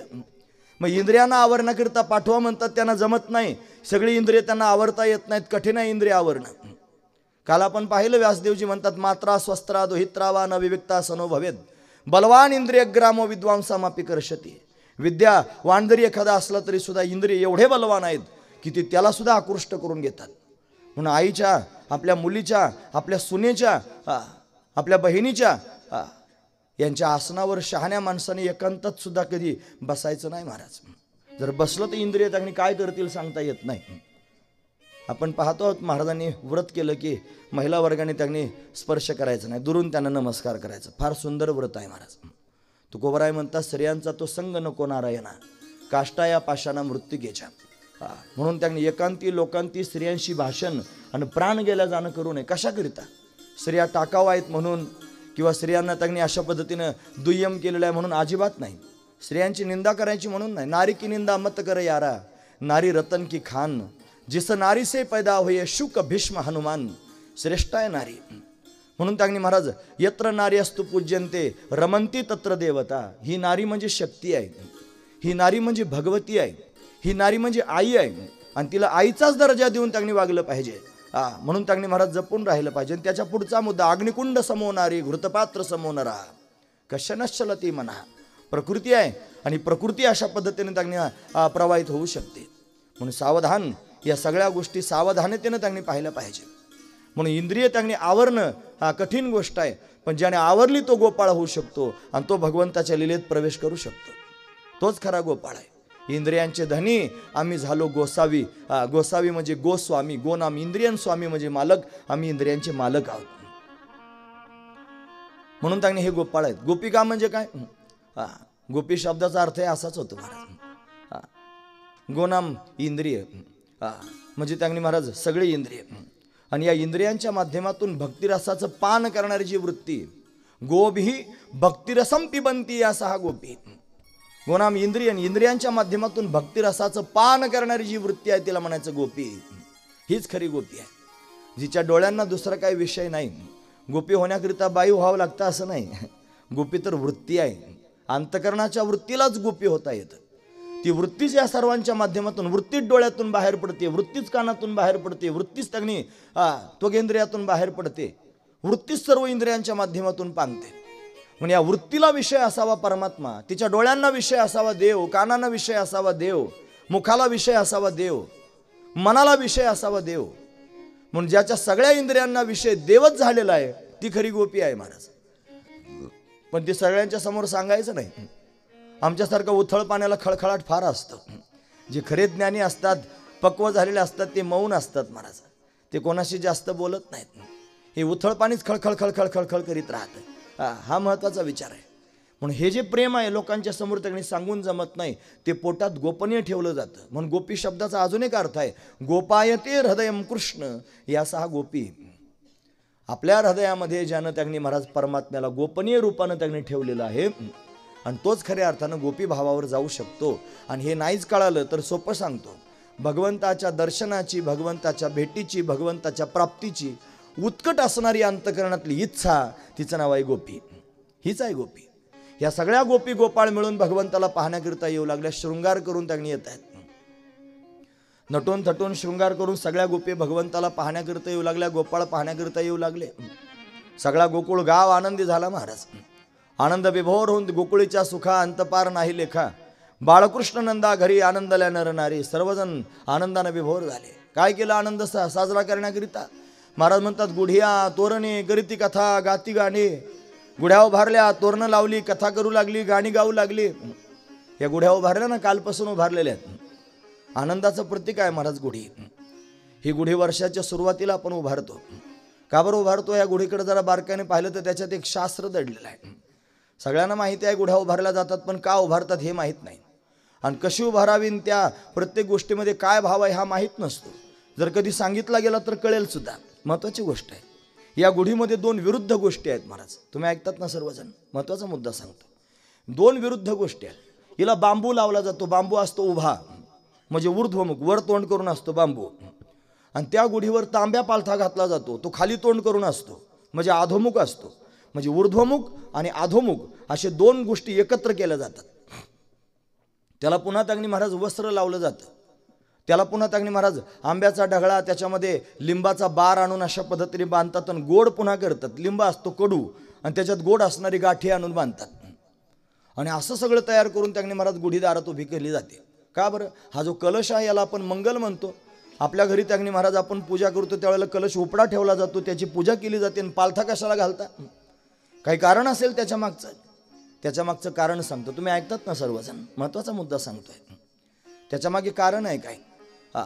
तो जो कलश आहे ना मंगलमयच असतो, पण नवीन वर्षाला पालथा घालतात. त्याचं कारण एवढंच आहे की येणारं जे नवीन वर्ष आहे ते आपल्याकरिता सगळ्याच आनंदाच्या गोष्टी घेऊन येईल असं सांगता येत नाही. काही काही गोष्टी आपल्या जीवनातल्या पालथ्या पण होऊ शकतात. एकाएकी जर एखादी गोष्ट आपल्या जीवनातली पालथी झाली तर ठणान बोंब मारण्यापेक्षा आधीच मनाची तयारी केली चांगली की असंही होऊ शकतं. महत्त्वाची गोष्ट आहे ही तयारी आहे महाराज मनाची. बघा तुम्ही, गोड आणि कडू एकत्र बांधतात. सगळंच वर्ष त्यांनी गोड जाईल असं नाही, कधी कधी कडू पण जाईल. सगळेच घास गोड येतील असं नाही, कधी कधी कडू घास सुद्धा काढावा लागेल. सांगता येत नाही कोणता प्रसंग कधी येईल. म्हणून गोड आणि कडू एकाच वेळेला एकत्र बांधतात, म्हणजे त्याचं स्वागत करतात की तू ज्या पद्धतीनं त्यांनी येशील नवीन वर्षात त्या पद्धतीने ये, मी तुझा स्वीकार करायला तयार आहे, तुला घाबरत नाही. गोड आणि कडू आधीच एकत्र केलंय. भाव आहे महाराज त्यातला. कलश ठेवतात त्यांनी. आपण पाहतो नवरी जर आपल्या घरात त्यांनी येत असेल, नवीन नवरी, तर मंगलमय असणारा कलश असतो की नाही, त्याच्यात तांदूळ भरतात, उंबरठ्यावर ठेवतात. मग तो उंबरठ्यावर ठेवून त्या नवरीला म्हणतात त्याला पाय लाव. मग तिने लाथळायचं तांब्या. खरं आहे की खोटं आहे? सगळ्यांचं करतात की नाही? मग तुम्ही मला सांगा, जर कलश मंगलमय आहे आणि ती जर लक्ष्मी घरात येणार आहे, तर तिला लात मारायला कशाकरिता सांगायचं? का सांगतात? त्याचं कारण आहे का? बरं, तेवढं करून थांबत नाहीत लोक. घरात नेल्यानंतर आमच्या भागात तर भांड्यांची फेकाफेक होते महाराज. चपात्या सुद्धा एकमेकाच्या अंगावर फेकतात नवरदेव नवरी. असा पण प्रयोग त्यांनी घडतो. हे सगळं का बरं घडतं? त्याच्या मागचं कारण आहे, ही जी नवरी घरात येते आहे, हिच्या आगमनानं घरातल्या सगळ्याच गोष्टी चांगल्या होतील असं सांगता येत नाही. ही भांड्यांची आपटापट सुद्धा होऊ शकते. म्हणून उद्या त्यांनी हिच्या पावलानं असंही होऊ शकतं, सांगता येत नाही. म्हणून आधीच स्वीकारा, म्हणून ती लाथळी आहे. त्याच्यामागचे भाव आहेत महाराज, कळाले पाहिजेत ना आपल्याला. मग कुठेही काही जोडून चालत नाही. आता लोकांनी गुढ्या उभारायच्या बंद करून टाकल्या, आणि त्याचं त्यांनी कारण संभाजीराजांचं चरित्र सांगतात. औरंगजेबानं असं केलं आणि त्यांचं मस्तक उडवलं, आणि मग ते भाल्यावर घेतलं, आणि मग लोकांनी असं केलं आणि गुढ्या उभारायला लावल्या. संयुक्तिक कारण नाही महाराज ते. त्याला काही प्रमाण असलं पाहिजे ना. 150 शहाण्यांनी खिशातून काढले, बगलातून, आणि लोकांच्या समोर मांडले. फार शहाजूक झाले लोक आता, आणि षडयंत्र करून लोकांना त्यांनी फसवतायत आणि बुद्धिभेद करतायत महाराज. सज्जनांचा, भाविक लोकांचा बुद्धिभेद करून त्यांनी महाराज त्यांचं मनपरिवर्तन करण्याकरिता या सगळ्या गोष्टी लोक करायला लागले. 700 वर्षापूर्वी अशी गुढी उभारली जात होती. संभाजीराजांचा कालावधी कोणत्या वर्षातला आहे? किती वर्ष झाले संभाजीराजांना? तुम्ही ऐकतात ना सर्वजण? आपण त्यांच्याच परिसरात आहोत. शिवरायांच्या किती वर्ष झाले? 350 वर्ष झाले. आणि ज्ञानोबरायांचा कालावधी किती वर्षापूर्वीचा आहे? 700 वर्ष. आपण वारकरी आहोत ना, 700 वर्षापूर्वीचा कालावधी आहे. मग 700 वर्षापूर्वीची ज्ञानोबरायांची ओवी सांगतो या गुढीविषयीची. ते म्हणतात, आधोर्ध्व गुढे काढी, प्राण नवाची पेंढी, बांधो निघाली उडी मध्यमे माझी, संकल्प विकल्पाचे लुगडे, फेडूनी मन उघडे, आणि बुद्धी राहिली कडे. असे त्यांनी प्रमाण 2 ओव्या आहेत महाराज. का सांगतात माऊली ज्ञानोबा आहेत? त्यांना योग्याची स्थिती सांगायची. जो योगी पुरुष आहे तो योग साधना करतो, आपली ऊर्जा ऊर्ध्व करतो, सहस्रदल कमलामध्ये नेऊन ठेवतो. हा जो बांबू आहे ना, हा बांबू आपल्या शरीरात पण आहे. पाठीचा जो मणका आहे ना, पाठीचा काना, तो त्यांनी बांबू आहे. बांबूला गाठी असतात ना, तशा आपल्या बांबूला पण गाठी आहेत महाराज. मूलाधार चक्र, स्वादिष्टान चक्र, मणिपूर चक्र, अनाहत चक्र, विशुद्ध चक्र, आज्ञा चक्र, सहस्रदल कमल, हे त्यांनी महाराज ह्या बांबूच्या असणाऱ्या गाठी आहेत. त्या बांबूच्या वरच्या टोकाला, आपल्या बांबूच्या वरच्या टोकाला एक कलश पालथा घातलेला आहे. तो म्हणजे हे सहस्रदल कमल. याला सहस्रार म्हणतात. सगळे चक्र उपडे आहेत आणि एकच चक्र पालथा आहे. हे त्यांनी गुढी आहे ना, ही आपल्या शरीराची रचना आहे. महत्वाची गोष्ट आहे. का बरं त्याच दिवशी गुढी उभारली जाते? त्याचं कारण आहे का? त्याचं कारण सुद्धा असंच आहे की त्याला ब्रह्मध्वज म्हणतात. आणि त्या पाडव्याच्या दिवशी त्यांनी महाराज वातावरणामधली जी ऊर्जा आहे ती एवढी त्यांनी विलक्षण असते की ती ऊर्जा त्यांनी आपल्या घरामध्ये उतरावी आणि आपल्या सर्वांना वर्षभर प्राप्त व्हावी, टिकावी म्हणून पालथा घालतात. मंदिर तयार केलं. आता हे मंदिराच्या वर्धापनानिमित्तच आपला सोहळा चालू आहे. मंदिरावर जाऊन बघा कळस कसा आहे, उताना आहे का पालथा आहे? मला सांगा तुम्ही सगळेजण, कसा आहे कळस? पालथाचा आहे की नाही? आणि कळस कसा ठेवला पाहिजे? लोक म्हणतात उताना ठेवला पाहिजे की नाही, मग तिथं का पालथा घातला? तो पालथा घालण्याचं कारण असं आहे की वैश्विक ऊर्जेला त्यांनी महाराज तो कळस एकवटून त्यांनी खेचतो आणि खेचून आपल्यापर्यंत पाठवतो. म्हणून त्या दिवशी त्यांनी तो दिवस असा आहे पाडव्याचा की त्या दिवशी विश्वातली ऊर्जा विलक्षण 1000 पटीनं जास्त असते. मग ती आपल्याला जर खेचायची असेल तर हा कलश त्यांनी पालथा घालावा लागेल. तो कलश तिला खेचतो आणि आपल्या घरापर्यंत पाठवतो. म्हणून गुढी अशा पद्धतीने उभारायची असते. म्हणून आता पाडवा येणार आहे जवळ, आहे की नाही? तुम्ही सगळेजण गुढ्या उभारणार आहात की नाही मला पक्क सांगा. नाहीतर हे आता मी बंद करणार आहे सांगायचं लोकांच्या समोर. कशाकरिता सांगायचं? ऐकत नसतील तर. म्हणून गुढी अशीच उभारली पाहिजे. कोणी किती सांगितलं तरी जो खरोखर त्यांनी महाराज जातीवंत त्यांनी धर्माला मानणारा असेल तो त्यांनी महाराज निश्चित अशा पद्धतीची गुढी उभारील. नाही तर बाकीच्यांचं मला सांगता येत नाही काय असेल ते. जरा वाईट आहे माझं बोलणं, पण वाटू द्या, मी काय करू त्याला? लोक म्हणतात ध्वजा उभारली पाहिजे, ध्वज लावला पाहिजे. अरे ध्वज लावा ना, वर्षभर लावा. एक नाही 4 लावा, 4 दिशेला, पूर्व पश्चिम दक्षिण उत्तर. फडकू द्या ना, भगवा मुर्दे जाऊ द्या घाडावर. सगळे वारकरी त्यांनी होऊन फडकू द्या त्यांनी ध्वज घरावरती पांडुरंगाच्या नावानं. कुठे बिघडलं? वर्षभर पताका लावा, पण गुढी मात्र वर्षातून एकदाच उभारली जाते. ही आनंदाचं बघ. या सगळ्या गोकुळवासी लोकांनी गुढी का उभारली त्याचं कारण सांगतो. त्यांच्या जीवनात सुद्धा अशा 2 घटना घडणार आहेत. देवाच्या आगमनानं सर्वांना झालं सुख, पण पुढे असे प्रसंग झाले की त्या सगळ्या प्रसंगांनी त्यांच्या जीवनामध्ये दुःख सुद्धा आलं. पुढे आपण पाहणार आहोत. पुतनाबाई आता येतील, बाळाला मारण्याकरिता येणार आहेत. यशोधरांनी मूर्छित पडली. शकटासुर आला, तृणावर्त आला, आघासुर आला, बगासुर आला, धेनुकासुर आला, रिठासुर आला, व्योमासुर आला. एवढ्या असुरांनी भगवंताला मारण्याचा प्रयत्न केला. त्यावेळेला गोकुळातल्या लोकांना काय गुदगुल्या झाल्या असतील, काय वेदना झाल्याच असतील की नाही. मग देवाच्या येण्यानं झालं सुख, आणि देवाला मारण्याचा लोकांनी प्रयत्न केला म्हणून झालं दुःख. सुख आणि दुःख एकत्र सहन करायचंय हे माहीत आहे म्हणून उभारल्या गुढ्या. म्हणून त्यांनी तोरणं सर्वत्र लावली. तोरणं म्हणजे काय? तोरण हे विजयाचं प्रतीक आहे, मांगल्याचं प्रतीक आहे तोरण. सर्वत्र तोरणं त्यांनी लावली. महाराज, भगवान घरी आला तरच आपलं जीवन मंगलमय होऊ शकतं. चांगली बायको मिळाली म्हणून माझं जीवन मंगलमय झालं असं म्हणणारा माणूस त्यांनी संसारात शेंडी सगट बुडालेला आहे. मला चांगला मुलगा झाला आणि फार मुलगा हुशार आहे, फार श्रीमंत आहे, फार त्याला मोठा पगार आहे, त्याचंच टिमकी वाजवणारा त्यांनी जो मनुष्य आहे जगामध्ये फिरतो, आणि असा मनुष्य त्यांनी निव्वळ सांसारिक आहे. त्याच्या संसाराला काही किंमत नाही. रावणासारखे मेले तोंड वासून. बाकीच्यांची काय गोष्ट महाराज सांगायची वर्णन करून. म्हणून त्यांनी महाराज मांगल्य आपल्या जीवनात यायचं असेल तर तोरण हे त्यांनी मांगल्याचं लक्षण आहे. परमात्मा प्राप्त झाला तरच आपलं जीवन मंगलमय होऊ शकतं. बाकीच्या कशानंच त्यांनी जीवन मंगलमय होऊ शकत नाही, हे पक्का आहे. म्हणून गुढिया तोरणे करीती कथा, भगवंताची कथा त्यांनी गाऊ लागले. सूत, मागध, बंदीजन, भाट सर्वजण जमा झाले आणि सर्वांनी मिळून त्यांनी नंदराजाची प्रशंसा सुरू केली. भगवंताच्या अनेक कथा सांगू लागले. राजा, अयोध्या नगरीमध्ये त्यांनी दशरथाच्या घरी राम जन्माला आला होता, तसा तुझ्या घरी कृष्ण जन्माला आला. त्या नंदा तुझं किती कौतुक करावं. कौतुक करणारे लोक त्यांनी जमा झाले, कथा सांगू लागले. भाट त्यांनी महाराज गुणगान गाऊ लागले. करती कथा गाती गाणे. सर्वजण आनंद विभोर आहेत. देवाला पाळण्यात घातलेला आहे. सर्वजण देवाला पाहतायत. देव तिरक्या नजरेने त्यांच्याकडे पाहून हसतोय. तुम्ही ऐकतात ना सर्वजण. तुम्हाला प्रश्न उद्भवला पाहिजे मनामध्ये, म्हणून प्रश्नात्मक त्यांनी बोलतोय. एक दिवसाचं लेकरू कोणाकडे पाहून हसतं का? खरं सांगा. त्याला नजर तरी असते का? बघा तुम्ही एखाद्याच्या घरी जर लेकरू झालं आणि एक दिवसाचं असलं त्याच्याकडे जायचं आणि त्याला पाहायचं आले असं करायचं त्याला, ते तुमच्याकडे बघणारच नाही. हसायचं तर काम लांब राहिलं महाराज. का बरं? त्याला नजर आलेली नसते. हे लेकरू मोठं विलक्षण आहे, पाळण्यात घातले नाही, एक दिवसाचं आहे, त्याच्याकडे सगळेजण पाहतात आणि ते तिरक्या नजरेनं पाहून हसताय. का बरं? ते या लेकरांसारखं सामान्य नाही, ते दिव्य आहे आणि ते प्रगट झालेलं आहे. पुन्हा हसताय कशाकरिता? जेवढे जेवढे लोक त्याला पाहण्याकरिता त्यांनी जात होते त्या सगळ्या लोकांचा आणि त्याचा परिचय होता महाराज. कारण त्याला माहिती आहे ज्या अर्थी हे गोकुळात आले त्या अर्थी त्यांनी महाराज हे सामान्य नाहीत, काहीतरी पुण्य घेऊन आलेले आहेत. त्याच्या या प्रांगणामध्ये कोणी पण जाऊ शकत नाही. तुम्ही ऐकतात ना, या मंडपात तुम्ही सगळेजण येऊन बसले, उगच नाही आले. काहीतरी गतजन्मातला धागादोरा तुमचा जुळलेला आहे. तो धागादोरा घेऊन तुम्ही इथं आलात. आणि तुम्ही आणखी महत्त्वाचा मुद्दा आहे का, या कथेत देव उभा असतो पहिल्या दिवसापासून मी तुमच्यासमोर सांगतोय. हा तुमच्याकडे पाहतोय, सगळ्यांकडे पाहतोय. कोण आलेला आहे, कुठं बसलेला आहे, कसा ऐकतोय, काय मनामध्ये घडामोड चालू आहे, या सगळ्या गोष्टी त्याला कळतात.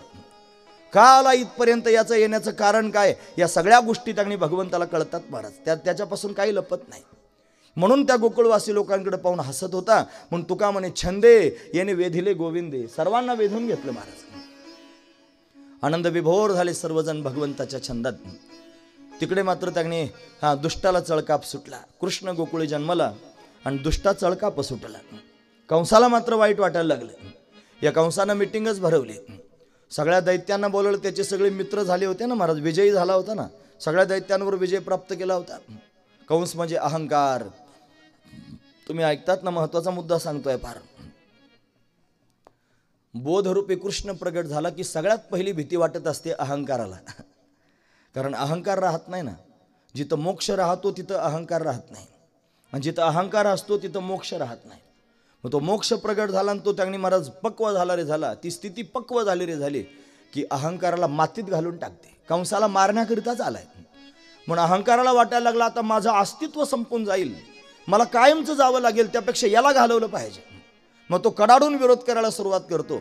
आणि मग त्यानं सगळी टोळी बोलावली महाराज. त्याची हातात माईक घेतला, मिटिंग घेऊन सांगायला लागला ऐका म्हणला, माझा शत्रू जन्माला आला पंचकृषीत कुठेतरी, त्या योगमाईनं मला सांगितलंय, तुझं लागी वधी उपजला मज आधी, असं त्यांनी तिनं सांगून टाकलं. ती म्हणते, किम मया हातो मंदा, हा मूर्खा मला काय मारतोस, तुला मारणारा माझ्या आधी जन्माला आला, तिनं सांगून टाकलं महाराज. कंस घाबरला, सगळे लोक त्यांनी जमा झाले आणि हा सांगतोच आहे कुठे, तर त्याच्या कानावर शब्द येऊ लागला, धप धप धप धप धप आवाज येऊ लागला.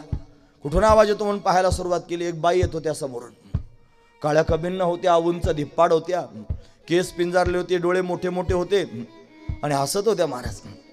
कंसाला त्यांनी पाहिलं, काय रे दादा, काय करत होतास? तुम्हाला माहिती आहेत ना कोण आहेत त्या? त्यांचं नाव पुतना. पुताना न येती ती पुतना, पुण्याचा अभाव असणारी पुतना. ही पुतना समोरून त्यांनी आली होती. तिने कंसाला विचारलं, काय करतोस? म्हणे, माझा शत्रू जन्माला आलाय पंचकृषीत कुठेतरी, त्याला मारण्याची तयारी करतो. मग तर अजूनच हसायला लागली. म्हणे, का हसतेस? म्हणे, वेड्या, एवढं एवढं लेकरू जन्माला आलं आणि त्याला मारण्याकरिता एवढे मोठे मोठे आसूर जमा करून ठेवलेस, यांची काय गरज आहे? मी जाते ना म्हटली, लहान लेकराला मारायला काय त्याने वेळ लागतो? मी नरडीला नख देऊन येते म्हणे त्याच्या आत्ता. ही तेव्हापासूनची म्हण आहे, नरडीला नख देणे, नाही तर केसानं गळा तरी कापून येते त्याचा, असं त्यांनी महाराज म्हणू लागले. जाण्याकरिता निघाली महाराज. या पुतणीनं भगवंताला मारण्याचा विडाच उचलला. तुम्हाला विडा कळतो ना? विडा म्हणजे 2 नागवेलीची पानं त्याच्यावर सुपारी ठेवायची, त्याला म्हणतात विडा. कोणाला मारायचं असलं की मग तिनं मारण्याकरिता विडा उचलला. आता ते पानं गळून गेले महाराज, आता फक्त सुपारीच राहिली. असं आहे, कळतंय तुम्हाला? चांगली गोष्ट आहे. जास्त विस्तार न करता जर कळालं तर समजायचं कळणारे लोक आहेत, महत्त्वाचा विचार आहे. म्हणून त्यांनी महाराज पुतनाबाई निघाल्या, पण मायावी रूप धारण करून आल्या. अतिशय सुंदर रूप धारण केलं. नामा म्हणे आली नंदाची या घरा, आणि स्वरूप सुंदरा देवांगना, जशी देवांगना अप्सरा त्यांनी आली असावी.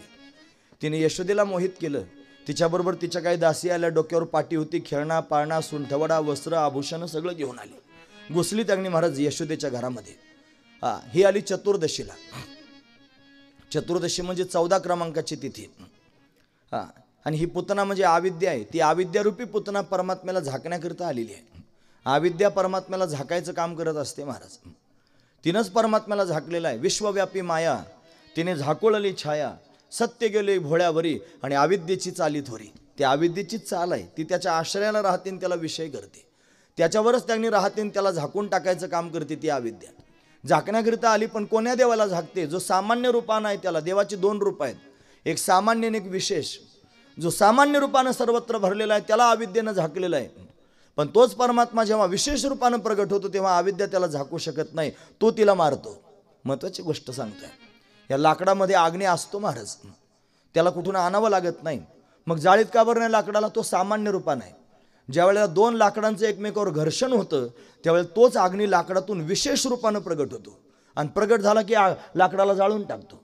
तसा विशेष रूपानं परमात्मा प्रगट झाला की आविद्येचं काम तमाम करून टाकतो. म्हणजे पुतना आहे भगवंताला मारण्याकरिता आली. आविद्या चतुर्दशीला आली. चतुर्दशी म्हणजे 14 क्रमांकाची तिथी. आविद्या सुद्धा 14 ठिकाणी राहते. पंचज्ञानेंद्रिय, पंचकर्मेंद्रिय, मन, बुद्धी, चित्त आणि अहंकार 14 ठिकाणी राहते महाराज ही आविद्या. ती आली. त्यांनी यशोदेला त्यांनी विचारू लागले, काय ग यशोदे, कुठे आहे तुझा मुलगा? यशोदा म्हणली, कोण बाई, कुठून आली, घरात घुसली. आता याच्यात मध्ये लांबलंच काय कथा, पण 8:15 वाजत आली, मी काय करू त्याला. म्हणजे आताच बाळाला माझ्या झोपवलेला आहे. बाळ झोपलं म्हटल्यानंतर देवानं सुद्धा ऐकलं महाराज तिचा शब्द यशोदेचा. भगवान म्हणला, काय आई त्यागनी बोलते, झोपला म्हणून. पहिलंच गिऱ्हाईक आलं म्हणली बोहनीचं. आणि बोहनीच्या गिऱ्हाईकाला नाट लागायला लागला म्हणे. पुतना त्यागनी आली, नीला त्यागनी मारायचंय आणि आई म्हणते झोपला. देवाने युक्ती केली, रडायला सुरुवात केली. देव रडू लागला. त्याचं रडणं त्यागनी महाराज ऐकलं आणि पुतना म्हणली, काय खोटं बोलतेस ग यशोदे, मुलगा जागाचा आहे, आण ना म्हणे त्याला. आणलं यशोदेने त्यागनी महाराज आणि पुतणीच्या हातात अशा पद्धतीने दिलं. देवानं पुतणीचं मुख पाहिलं आणि डोळे बंद करून घेतले महाराज. का बंद केले असतील डोळे, त्याच्या मागे बरेच कारण आहेत. इकडे पुतणीनं देवाला पाहिलं आणि पाहिल्यावर काय चमत्कार झाला तो ऐका.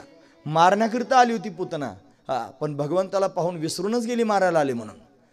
एवढा आनंद तिला झाला की तिच्या नेत्रांमधून घळघळा अश्रू वाहू लागले आनंदाचे. तिला समाधी लागली महाराज.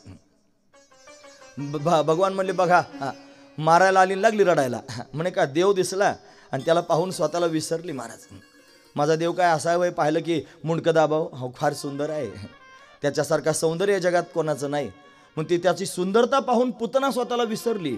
तिचा अविद्यापणाच संपून गेला. देवानं पूर्वस्थितीत आणली. पण तिला पाहून डोळे झाकून घेतले का म्हणे ही बालघातिनी आहे, दीन आणि दुर्बळाची मारित बालके आणि करिता ती शोके मायबाप. हिनं लहान लहान लेकरं मारले, त्यांनी तिला ओढून घेतलं होतं देवानं. हिचं तोंड पाहायला नको. तुम्ही ऐकतात ना, लहान लहान लेकरांना मारणारी पुतना, ती तरी जन्म झालेल्या लेकरांना मारत होती. आता सुद्धा पुतना आहे, पण आताची पुतना लेकरांना जन्मालाच येऊ देत नाही महाराज. लेकरं जन्माला यायच्या आतच मारून टाकते, अशी एक पुतना आहे. तुम्हाला जर दिसली तर बघा कुठे, त्यावेळी एकच होती, आता फार आहेत. महत्वाची गोष्ट सांगतोय. म्हणून कशाकरिता मारले जातात पोटात बाळ माहिती आहे? मुलगी म्हणून. आणि मुलगी त्यांनी मारण्याकरिता अट्टहास करतात. काय करते मुलगी? अहो ती जन्माला येण्याचा प्रयत्न करते. ती आईला म्हणते, अगं आई, तुझ्या माध्यमातून मला हे जग पाहायचं होतं. मी ऐकलं होतं सत्यम शिवम सुंदरम, परमात्मा त्यांनी या जगताच्या रूपानं नटला, फार सुंदर आहे. मला हे विश्व पाहण्याचं त्याने माझ्या अंतकरणामध्ये भाव निर्माण झाला आणि मी जन्माला यायचा विचार करत होते आणि तू मला मारून टाकलं. तो कसाही असतो तिला मारणारा. तुम्हाला माहीत नाही, आम्ही हॉस्पिटलला असताना या सगळ्या गोष्टी प्रत्यक्ष पाहिल्यात महाराज. म्हणून आम्हाला माहिती आहे की कशा पद्धतीने बाळाला मारलं जातं. त्याला मारताना त्यांनी महाराज भयंकर वेदना होतात. ते त्यांनी स्वतःला वाचवण्याचा प्रयत्न करते, ती मुलगी स्वतःला वाचवण्याचा प्रयत्न करते. अशा सळया असतात त्यांनी महाराज, तिला तुकडे तुकडे करून त्यांनी अशा पद्धतीने मारलं जातं. आणि मग त्यांनी निर्घृण तिची हत्या केली जाते पोटामध्येच. आणि ते करण्याकरिता सही करते कोण? ती आई. पण अशी त्यांनी महाराज पुतनाच असू शकते, दुसरं कोणाला म्हणावं? का सांगतोय? कशाकरिता एवढं खाली येऊन? त्याचं कारण पुन्हा अशी पुतना कुठे जन्माला येऊ नये म्हणून, की माझ्या शब्दांचा जर त्यांनी प्रभाव पडला आणि या प्रभावानं जर त्यांनी अंतकरण कुठेतरी सावरलं गेलं तर निदान मुलींची हत्या तरी बंद होईल. हे फार महत्त्वाचं आहे महाराज. म्हणून त्यांनी महाराज नारीच्या मुलीच्या जन्माचं स्वागत केलं पाहिजे. काय कमी आहे मुलीमध्ये तुम्ही मला सांगा? ती सुद्धा त्यांनी महाराज तेवढंच सामर्थ्यवान कार्य करू शकते. असो, पुतना त्यांनी आहे ते तोंड पाहायला नको. देवानं डोळे बंद केले. म्हणे माझे डोळे म्हणजे चंद्र सूर्य आहेत, त्यांच्यासमोर आता हिला मारायचं, कसं मारावं? डोळे बंद करून घेतले. यानंतर विचार करायला लागले, आता ही विष घेऊन आलेली आहे, विष प्यायचं आहे. याच्या आधी कोणी विष पिलं होतं म्हणे भगवान शंकराचा 1 नंबर लागतो. हलाहल विष पिले होते. आणि मग त्यांनी महाराज भगवान शंकराचं स्मरण केलं, देवा मला विष प्यायचं आहे. अजून डोळे बंद करण्याचं कारण म्हणजे माझ्या उदरामध्ये अनंत ब्रह्मांड आहेत, त्याचे जीवजंतू आहेत, सगळे घाबरतील म्हणून सर्वांना सांगितलं विष मी पिणार आहे, मीच पचवणार आहे, तुमच्यापर्यंत येऊ देणार नाही. अजून डोळे बंद करून काय विचार करत होता? ही माझ्यापर्यंत आली पण कशी आली असेल? ही मागच्या जन्मातली कोण आहे? म्हणे बलीची कन्या रत्नमाला. हिनं त्यांनी वामन भगवंताला पाहिलं आणि फार समाधान वाटलं. म्हणे असा मुलगा झाला तर दूध पाजीन. आणि त्या वामनानं त्यांनी महाराज बळीला पाताळात घातल्यावर म्हणले असा मुलगा जर झाला तर विष पाजीन. म्हणून तीच पुतना त्यांनी होऊन आली होती रत्नमाला. आता हिला कोणती गती देऊ याचा विचार करतात. मम दर्शन फलपरमा अनुपा जीव पावनिज सहज स्वरूपा. म्हणून आईला द्यावी ती गती भगवंतानं तिला द्यायचं ठरवलं. जी देवकीला यशोदेला जी गती प्राप्त करून द्यायची. अहो बकीयम स्तनकालकुटम जिघंसया पायदप्य साध्वी लेभे गतीम धातृचिताम ततोन्य कमवादयालुम शरणम व्रजेन. धातृ म्हणजे माता. आईला जी गती द्यावी ती पुतनेला गती प्राप्त करून द्यायचं ठरवलं. पुतना भगवंताला स्तनपान करू लागली. भगवंतानं तिचं विष पिऊन घेतलं. तिला प्रेमपाना फुटला, तो प्राशन केला. तिचे प्राण भगवंतानं खेचायला सुरुवात केली. मूळ स्वरूपात येऊन आरडाओरडा करू लागली. 10-12 तासाचा प्रवास करून तुमच्यापर्यंत आम्ही पोहोचलो. बऱ्याच जणांचे चेहरे सुकले. बऱ्याच जणाला असं वाटलं कुठून महाराज आला, काय महाराज आलाय. काळजी करू नका, मी काही कमी नाही. महाराष्ट्रामध्ये सध्या तरुण पिढीतला युवा कीर्तनकारातला सध्या टॉपचा कीर्तनकार आहे. हे मी सांगू नये, हे मी तुम्हाला सांगू नये. ते काल्याचं कीर्तन झाल्यावर तुमच्या गावात चर्चा होईल, काळजी करू नका. पण अगदी महाराजांच्या आग्रहाखातीर येण्याचा योग आला. अतिशय सुंदरसं वातावरण आपल्या सप्ताहाला उपलब्ध आहे. महाराजांनी दिलेली ही सेवा आहे. कसं आहे, आमच्या संप्रदायाचे महाराज फार मोठे मानबिंदू आहेत. महाराज जरी पैसे जास्त घेत असले समाजातून तर जोग महाराजांचं मंदिर बांधणारा फक्त ढोक महाराज आहे. महाराज ढोक महाराजांनी जेवढे पैसे घेतले समाजाकडून तेवढे दान धर्म मंदिरासाठीच लावले महाराज. आज आळंदीला जे मंदिर होतंय जोग महाराजांचं 1 कोटी रुपये सप्ताहाला खर्च करणारे ढोक महाराज आहेत महाराज. म्हणून जोग महाराजांच्या परंपरेमध्ये आमचा जन्म आहे. आमच्या मायबापाच्या हातातून हात सुटला आणि जोग महाराजांच्या हातात पडला आणि त्याची प्रेरणा ढोक महाराजांपासून आहे. म्हणून महाराजांनी दिलेली आज्ञा घेऊन आपल्या वडशिरे गावाला येण्याचा हा पवित्र योग माझ्या जीवनामध्ये आहे. अतिशय सुंदरसं वातावरण आपल्या कीर्तनाला उपलब्ध आहे. महाराष्ट्रातील आळंदी तीर्थक्षेत्रामधून ही गायक वादक मंडळी आपल्या कीर्तन साथी करत आहेत. त्यामध्ये संगीत अलंकार भजन सम्राट आत्ता ज्यांनी चाल गायली ते माझे गोड मित्र म्हणजे महादेव महाराज आव्हाड आपल्याला गाण्या करत आहेत. संगीत अलंकार भजन सम्राट ऐका, परमेश्वर महाराज एकाच गुरुचे आम्ही चेले आहोत. परमेश्वर महाराज या ठिकाणी गाण्या करत आहेत. पंचक्रोशीतील आळंदीची गुरुबंधू मंडळी, पंचक्रोशीतील या लाईनची संगीत अलंकार भजन सम्राट ज्यांचा आवाज फार मधुर आहे. आमच्या मराठवाड्याचं एक रत्न ज्यांना म्हटलं जातं. असं मंठा तालुक्याचं वैभव आमचे शिवाजी महाराज, पांडुरंग महाराज भोसले परतूरकर, तदनंतर आमच्या महाराजांचे मेहुणे, अशी सगळी उभी असणारी सगळी टाळकरी गुणीजन मंडळी. मला फेटा बांधता येत नाही, उपरणही बांधता येत नाही. माझी मोठी अडचण आहे सध्या, हातच काम करत नाही माझा. 1 महिन्यानं होणार आहे सुरू, म्हणजे इतकं पाहू नका तुम्ही माझ्याकडे. अपंग नाही मी, होणार आहे, पण तो अपघात झाल्यामुळे बस म्हणून माझा हात खालीवर येत नाही. पण माझा लहाना भाऊ माझ्या संगतीमध्ये आहे, तो सध्या फेटा बांधतो मला. तो काही कुठं शिकलेला नाही, जमलं त्याला. त्यानं पाहिलं माझं 1-2 दिवस महाराज एकाच हाताने प्रॅक्टिस करायला लागली, तो बांधायला लागला. माझा लहाना भाऊ एकाच कुटुंबामध्ये माझ्यानंतर तो आहे, त्याच्यानंतर मी आहे. आणि आम्ही दोघांनी मरेपर्यंत एक शपथ घेतलेली, महाराज सांगायला काही हरकत नाही, वायली कधी निघायचंच नाही. जर निघालो तर एक जण आमच्यातला तुम्हाला जिवंत दिसणार नाही, अशी शपथ आम्ही घेतलेली. असे आम्ही दोघं प्राणप्रिय भाऊ. माझा लक्ष्मणासारखा भाऊ माझा अपघात झाल्यापासून माझी सेवा करतो. त्याच्या संबंधानं इथपर्यंत उभं राहण्याचा योग आहे. खरं तर महाराजांनी जो नंबर मला दिला होता, ढोक महाराजांनी, त्यांनी माझे प्राणप्रिय मित्र आमचे सोमनाथ भाऊ यांनीही ढोक महाराजांना फोन केल्यानंतर माझं नाव सुचवल्यानंतर मला पहिला कॉल केला.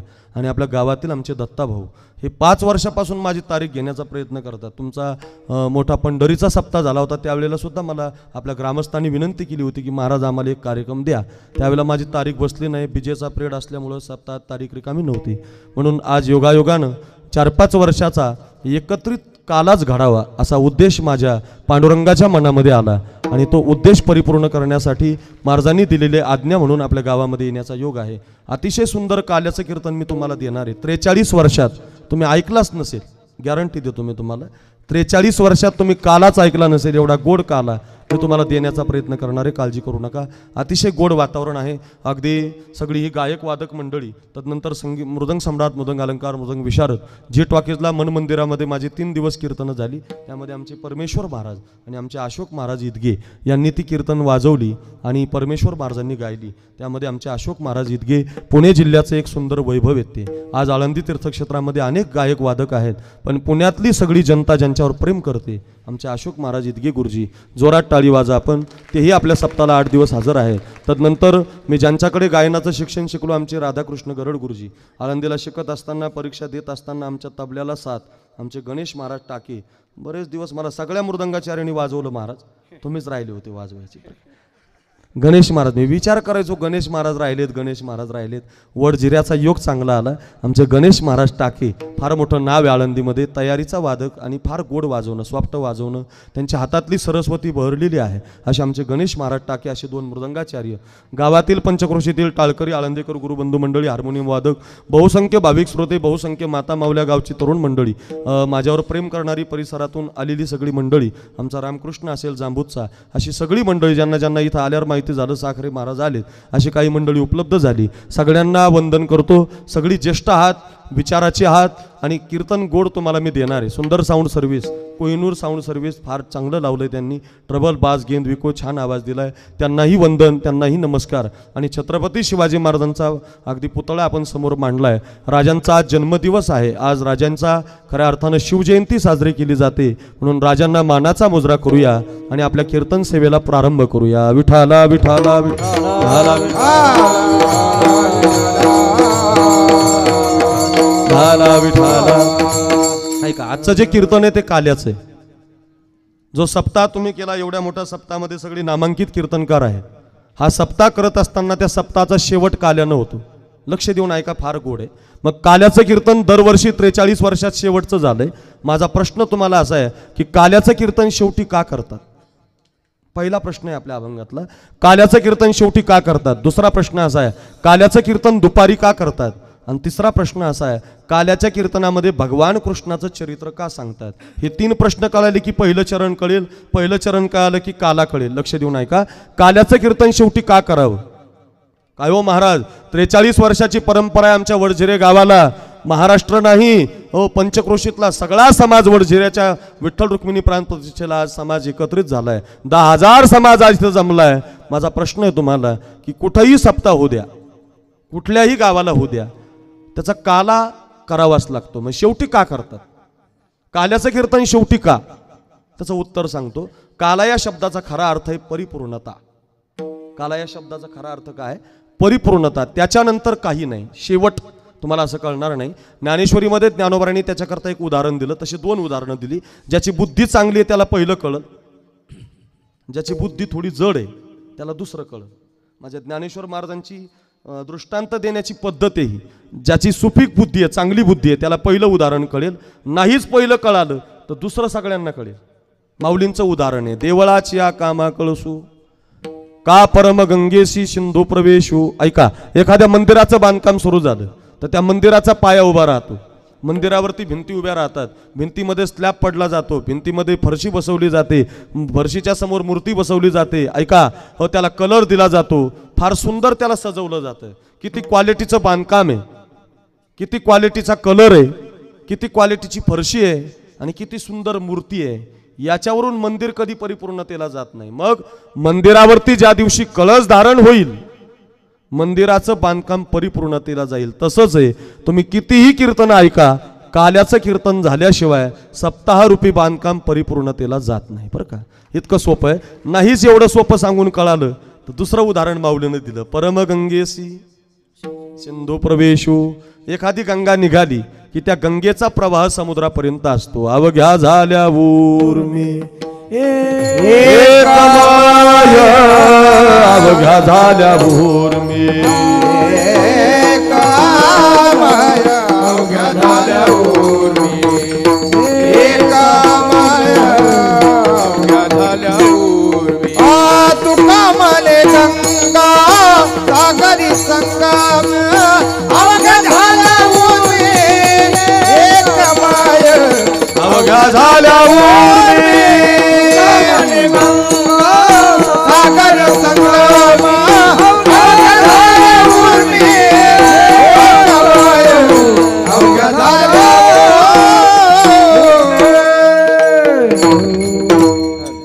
काय गोड प्रमाणे तुका म्हणे गंगा सागर संगमी, अवघ्या झाल्यावर मी एकमय. ऐका, गंगा एकदा समुद्राला मिळाली की गंगेचा प्रवाह थांबला जातो, तिची परिपूर्णता आहे. तसंच आहे, तुम्ही कितीही कीर्तन ऐका, एकदा काल्याचं कीर्तन झालं की परिपूर्णता आहे. पूर्वीच्या काळामध्ये जिल्हा परिषदेच्या शाळा असायच्या, आताही आहेत पण जरा पोरं कमी झाली त्याच्यातली. लोक श्रीमंत झाली, जमिनीला भाव आला, हायवे गेले, परिणाम पोरं इंग्लिश मिडियमला गेली. पण पूर्वीच्या काळात 4 वर्गाला मिळून एखादा गुरुजी असायचा. बरं का गणेश महाराज, 4 वर्गाला मिळून एखादा गुरुजी असायचा. गुरुजी सुद्धा काळी टोपी घालायचा, काळा कोट चढवायचा आणि दिसायलाही काळा डग असायचा.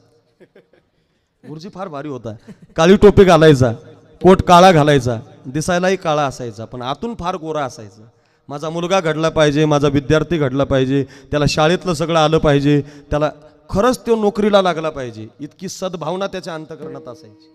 आता ऐका ना, गुरुजी सांगतो, गुरुजी बरं का, 50 मुलांचा वर्ग भरलेला आहे. वडझिरे गावात जिल्हा परिषदेची शाळा आहे, लक्ष देऊन ऐका. आपण शाळेत गेलेले असाल, शाळेतच सप्ताह आहे आपला, त्यामुळे काही अडचण नाही. शाळेत आपण गेलेले असाल, काही गेले नसतील, काही गेलेले असतील, काही जाणार आहेत, सगळ्यांनी लक्ष देऊन ऐका. शाळेमध्ये कल्पना करा, आपण गेलेली 50 मुलांचा वर्ग भरलेला होता. अशोक महाराज गुरुजी वर्गामध्ये आले, 25 मुली या बाजूने होत्या, 25 मुलं या बाजूने होते. गुरुजीने हातामध्ये पांढरा खडू घेतला आणि काळ्या बोर्डावरती एक वाक्य लिहिलं, महादेव महाराज, गोदावरी. काय वाक्य लिहिलं? गोदावरी. मुलं 50 होती आणि 50 मुलांना गुरुजीने प्रश्न विचारला, पोरांनो आजचा आपला विषय गोदावरी, सांगा गोदावरी गंगेचा उगम कुठून झाला? 50 पोरामध्ये फार पोरं हुशार होती, गणितात, मॅथ, इंग्लिश, सायन्स. पण एक पोरगा आपल्या वडझिरे गावचा बाळू नावाचा, ते कधी ढक्कल पास असायचा, त्याला काहीच येत नव्हतं, गणित आणि विज्ञान त्याच्या डोक्यातच बसत नव्हतं, म्हणून ते मागच्या बेंचवर बसायचं.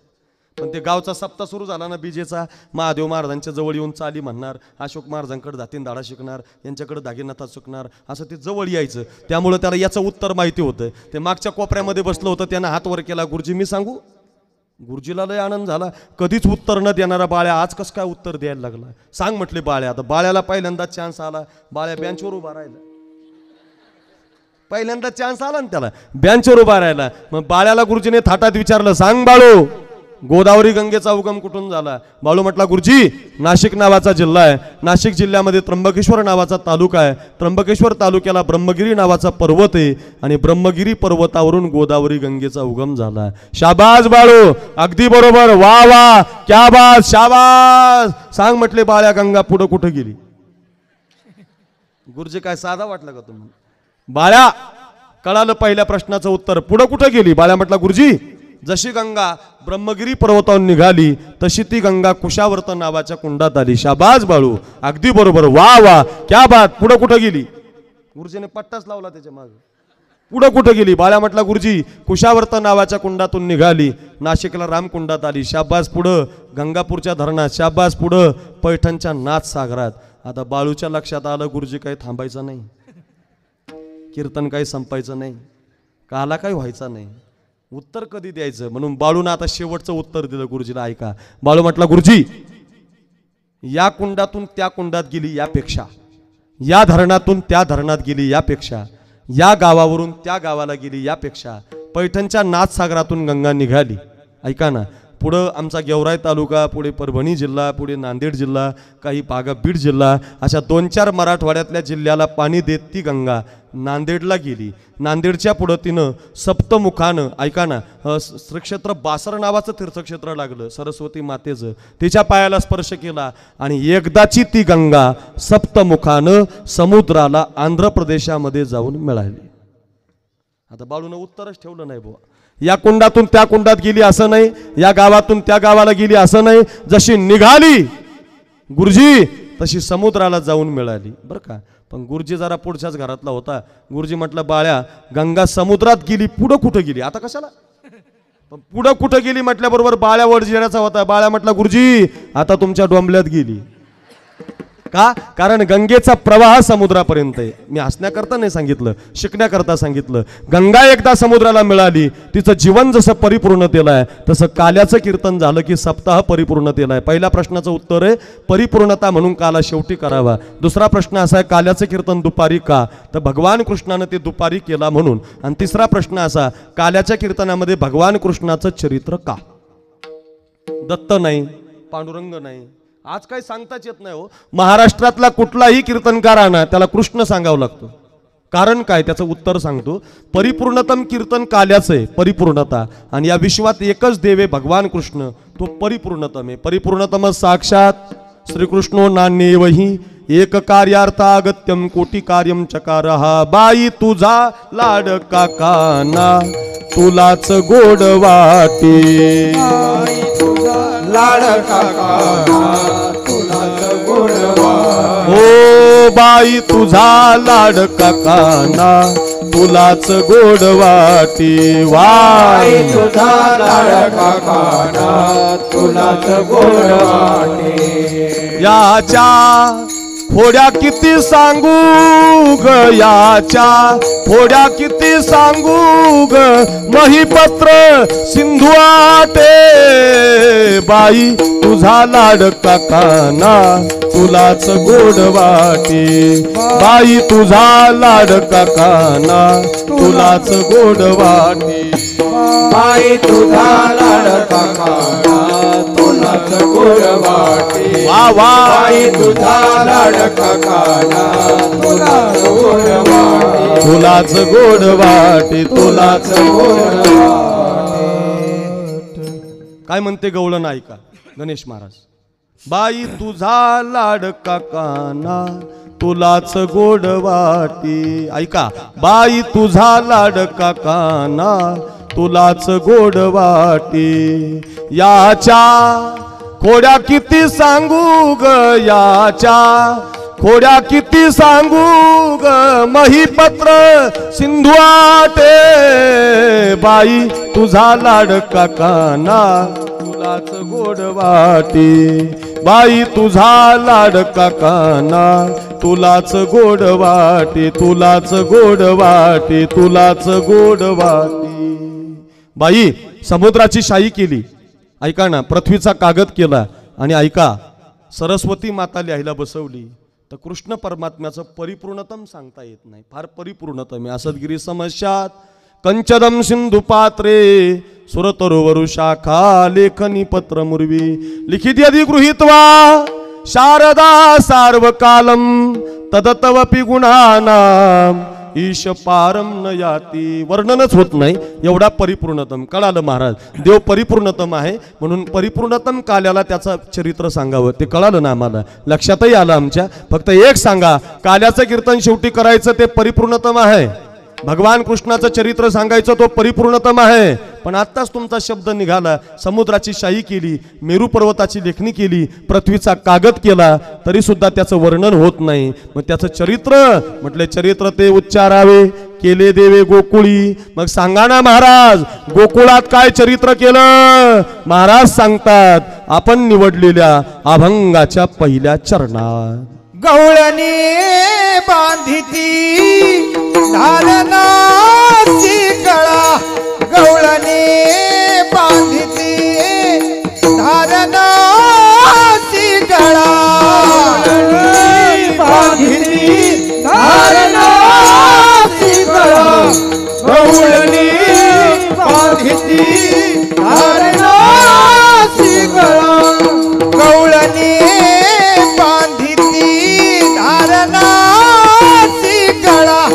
गवळणी बांधिती धारणाची गळा. गवळणी बांधिती धारणाची गळा. गवळणी बांधिती धारणाची गळा. खेळत्या गोपाळा, खेळत्या गोपाळा माझी ब्रह्म मागे यशोदे भोजन धावनी. मागे यशोदे भोजन धावनी. मागे यशोदे भोजन धावनी. यशोदे भोजन. वाह. अभंगाच्या पहिल्या चरणात गवळणी बांधिती धारणासी गळा. चरित्र असं आहे की आज गवळणी देवाला उखळाला बांधतात. तुम्हाला पडतं काय? खरं वाटतं काय? देव बांधला जाऊ शकतो का? शक्य नाही बरं महाराज. आत्ताच त्याचं वर्णन करत असताना आपण श्लोक वापरला, परिपूर्णतमच साक्षात श्रीकृष्ण कृष्णोस्तु भगवान स्वयं. त्याच्यासारखा दुसरा देव नाही. जो हा देवांचाही देव बळिया माझा पंढरीराव. मग त्याच्यासारखा दुसरा कोणी नाही. तो गवळणी त्याला कसं काय बांधू शकतात? तर त्याचं उत्तर सांगतो. समाज कीर्तन ऐकतो पण ज्याला बोलणं जमलं त्याचं. पुन्हा वाक्य ऐका. तुम्हाला समाज जिंकायचा असेल तर बोलणं वापरा, गोड ठेवा. तुम्हाला शत्रू जिंकायचा असेल तर कपट वापरा. तुम्हाला मैत्री टिकवायची असेल तर मैत्रीमध्ये सत्य वापरा. आणि तुम्हाला देव घरी आणायचा असेल तर अंतकरणातला भाव शुद्ध ठेवा. फार महत्वाचं आहे. एक एक मिनिटात सांगतो, उदाहरणं देतून पुढे जातो. फार गोड आहे. समाज कुणाचंही ऐकत नाही महाराज. इंदोरीकर महाराजांच्या कीर्तनाला 1,00,000 लोक येतात आमच्या मराठवाड्यात. काय येतात? त्यांना बोलणं जमलंय. नाव नाही ठेवायचं मला, मी शिकवतो तुम्हाला. भारत देश स्वातंत्र्य झाला आणि काहीच्या घरात आमदारकी गेली तर आतापर्यंत तेच आमदार आहे. पडलेच नाही ते. का पडले नाही? मी नाव नाही ठेवत, त्यांना बोलणं जमलंय. ज्याला बोलणं जमलं तो समाज जिंकत असतो. ढोक महाराज आले नाही आणि त्यांच्या जागेवर जर फेल कीर्तन झालं, जमलंच नाही तर ते जमणार नाही. त्यांच्या जागेवरती समाजाला मनोरंजन नाही, ताकदीचंच कीर्तन द्यावं लागणार. बोलणं जमलं पाहिजे. बोलणं जमलं तर समाज जिंकला जातो. पुन्हा ऐका, समाज जिंकायचा आहे, बोलणं गोड ठेवा. छोटीशी टपरी असते एखाद्याची पारनेरसारख्या तालुक्याला, निगोज सारख्या गावाला. त्या टपरीला गिरायकाची तोड नाही, भरपूर गिरायके. काहीची काचाची दुकान आहेत, लोक जातच नाहीत तिथं. का? अर्थ एकच आहे, बोलणं जमलं नाही. ज्याला बोलणं जमलं त्यानं समाज जिंकला. ज्याला कपट जमलं, कपटे ना शत्रू जिंकला. महाभारत नावाचा ग्रंथ आहे. 9 कपट भगवंतानं केली म्हणूनच पांडव विजयी झाले. कपटानं शत्रू जिंकला जातो. बोलल्यानं समाज. मैत्री टिकवायची असेल, अशोक महाराजांची माझी, गणेश महाराजांची माझी, महादेव महाराजांची, शिवाजी महाराजांची मैत्री टिकवायची आपल्याला, तर मैत्रीमध्ये सत्य लागतं, कपट जमत नाही. मैत्री सत्यानं टिकते, समाज बोलल्यानं टिकतो. ऐका ना, भगवंताला असलं काही लागत नाही.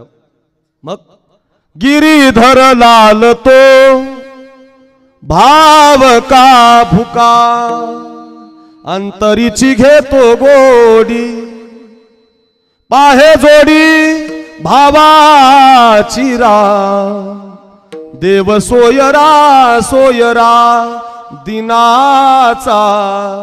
फक्त तुमच्या अंतःकरणातला भाव पाहतो, तुम्ही किती शुद्ध आहेत, तुमचं मन किती ताकदीचं आहे, किती शुद्ध आहे, याच्यावरती खऱ्या अर्थानं हो देव घरी येत असतो. आणि एक वाक्य सांगतो, तुमच्या अंतःकरणातला भाव जर शुद्ध असेल तर मंदिरात जाण्याची गरज नाही. पुन्हा ऐका, मंदिरात जाण्याची गरज नाही, मंदिर तुमच्या घरी येईल. फार जवळ आहे तुम्हाला आळंदी, फार जवळ आहे तुम्हाला देहू. भाग्यवान आहात तुम्ही पारनेर तालुक्यातली माणसं, तुम्हाला आळंदी जवळ आहे, पिंपळनेर जवळ आहे, ज्ञानोबारांची आणि तुकोबारांची देहू सुद्धा जवळ आहे. तुम्ही तुकोबाराय काय शिकले? 43 वर्ष तुम्ही कीर्तन ऐकली, मला खरं सांगा तुकाराम महाराज मंदिरात गेले असं कोणी तुम्हाला सांगणार नाही. तुकोबाराय भांडाऱ्यावर गेले, नीट ऐका, तुकोबाराय भांडाऱ्यावर गेले तर देव भांडाऱ्यावर गेलाय. तुकोबाराय भामनाथावर गेले, देव भामनाथावर गेलाय. तुकोबाराय घोरडेश्वरावर गेले, डोंगरावर, देव डोंगरावर गेलाय. शबरी माता अयोध्येला गेली असं सांगितलं कोणी? हा, असंच म्हणावं लागेल तुम्हाला की रामप्रभू चालत चालत शबरीच्या झोपडीत गेलेत. केवट रामप्रभूकडे नाव घेऊन नाही गेला, रामप्रभू केवटाला नाव मागायला आले.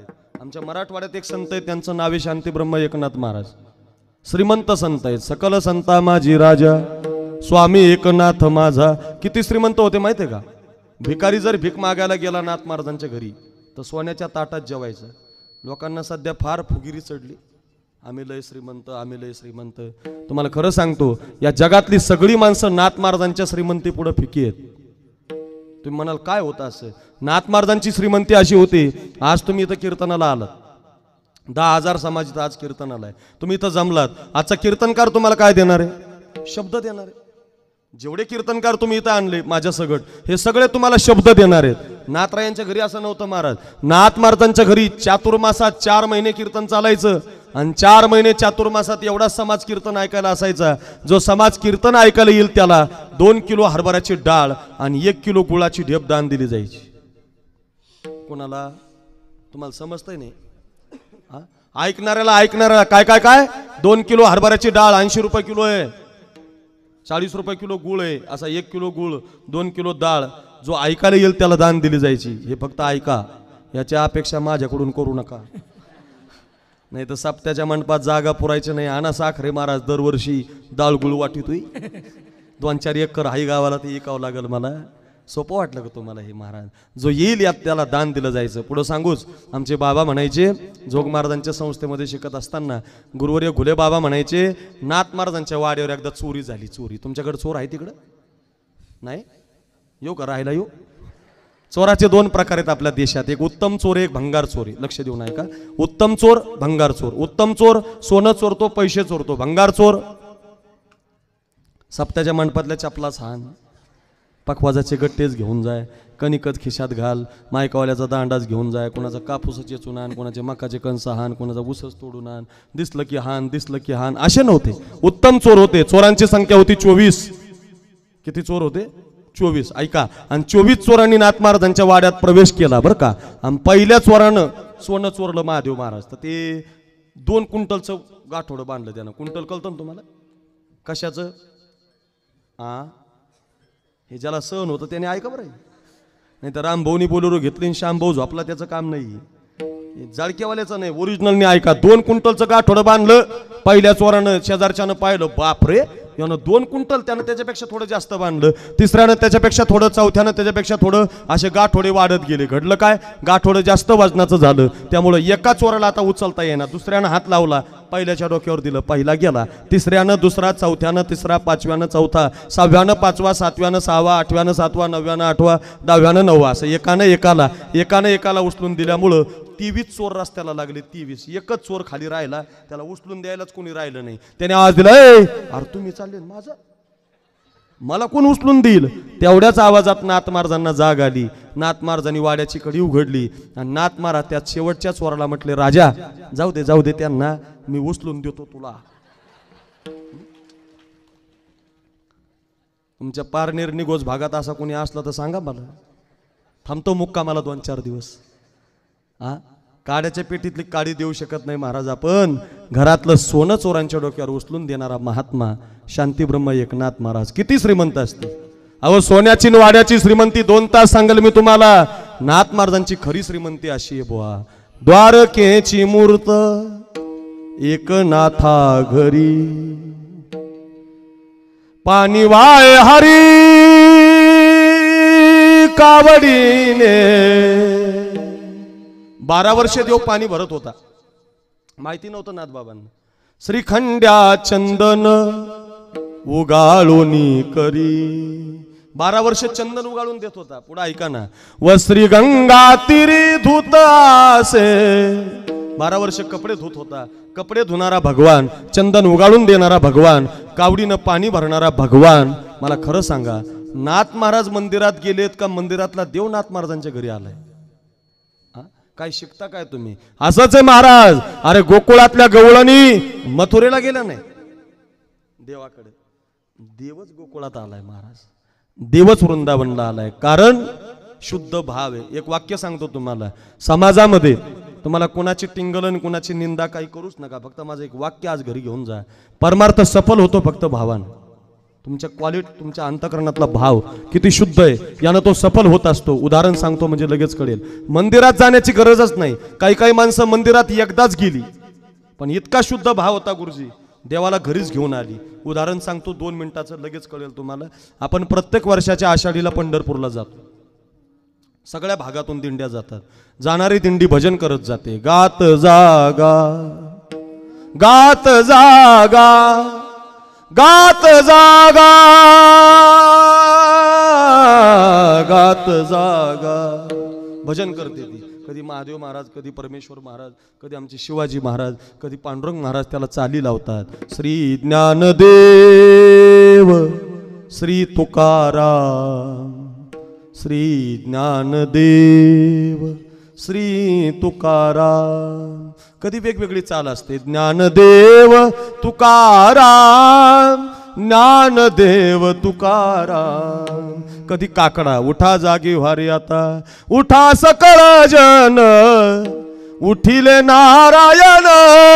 काकडा संपला, भोपाळ्या सुरू होतात. योगी या दुर्लभ तो म्या देखिला साजनी, पाहता पाहता मनान पुरे धनी, पाहता पाहता मना न पुरे धनी, देखिला देखिला माये देवाचा देव.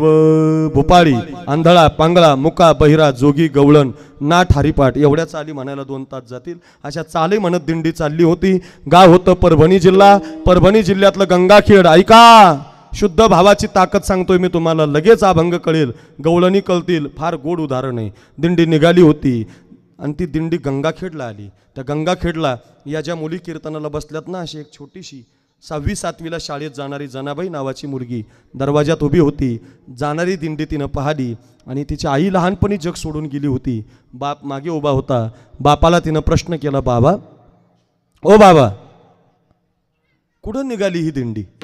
बापानं सांगितलं, अगं जना, या विश्वाचा मालक पंढरपूरला राहतो, जो आपण वडझिऱ्याला आणलाय. मला आता दत्तूभाऊनी दर्शनाला नेलं आणि मी दर्शनाला गेलो तर मला असं वाटलं मी पंढरीचाच पांडुरंग पाहिला की काय.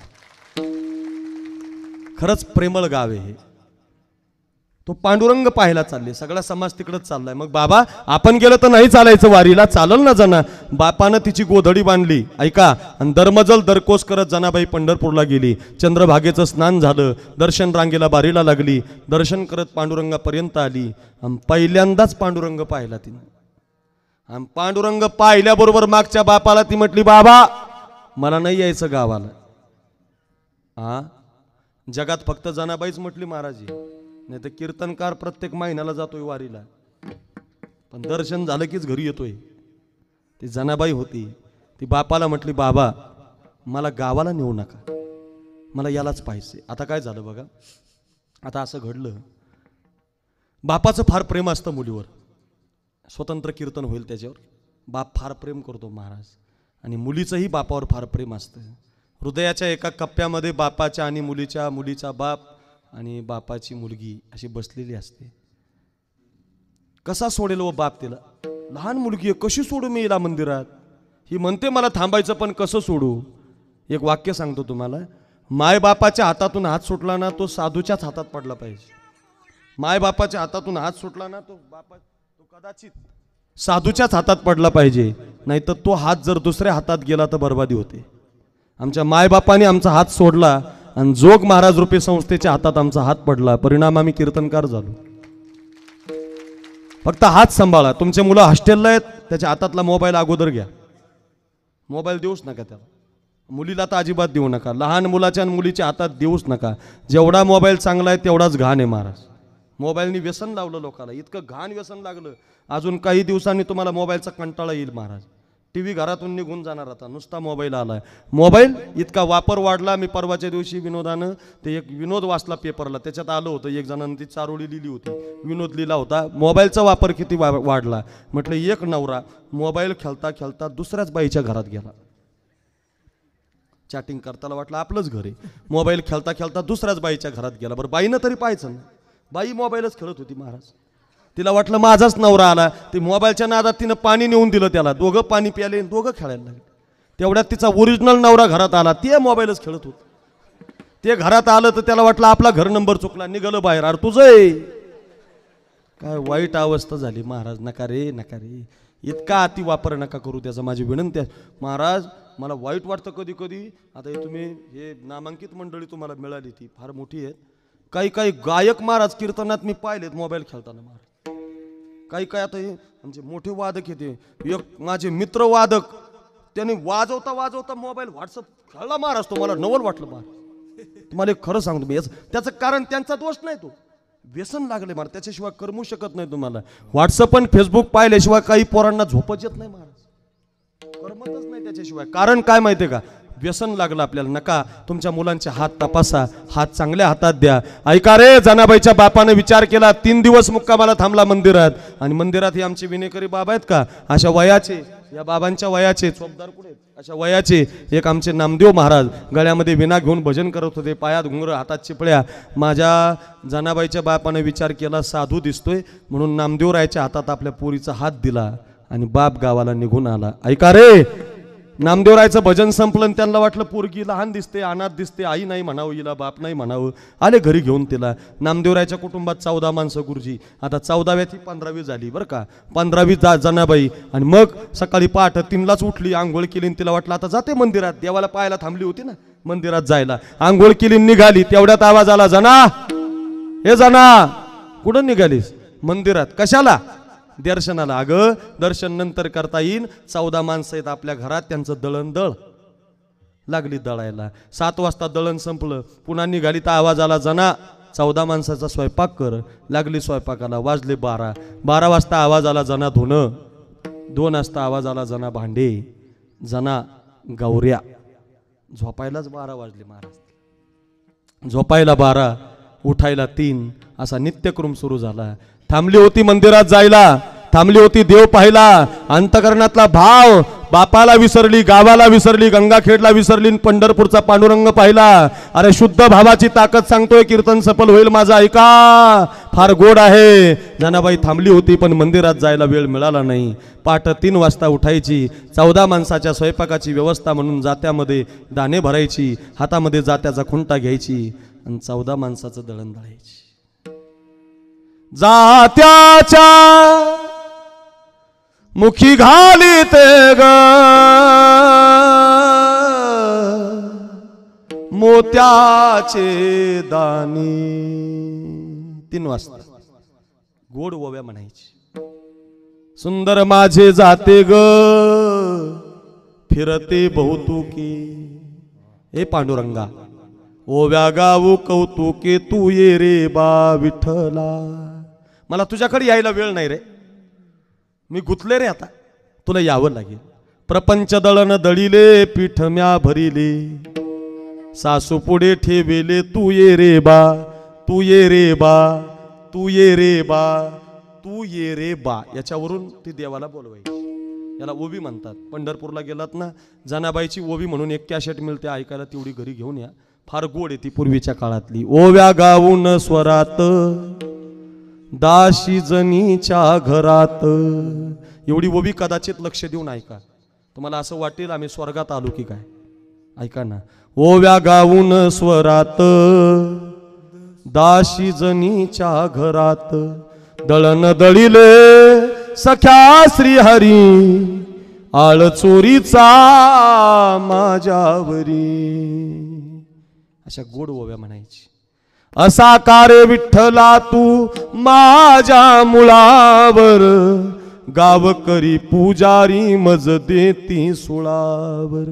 असा कारे विठ्ठला तू माझ्या मुळावर, गावकरी पुजारी मज देती सुळावर.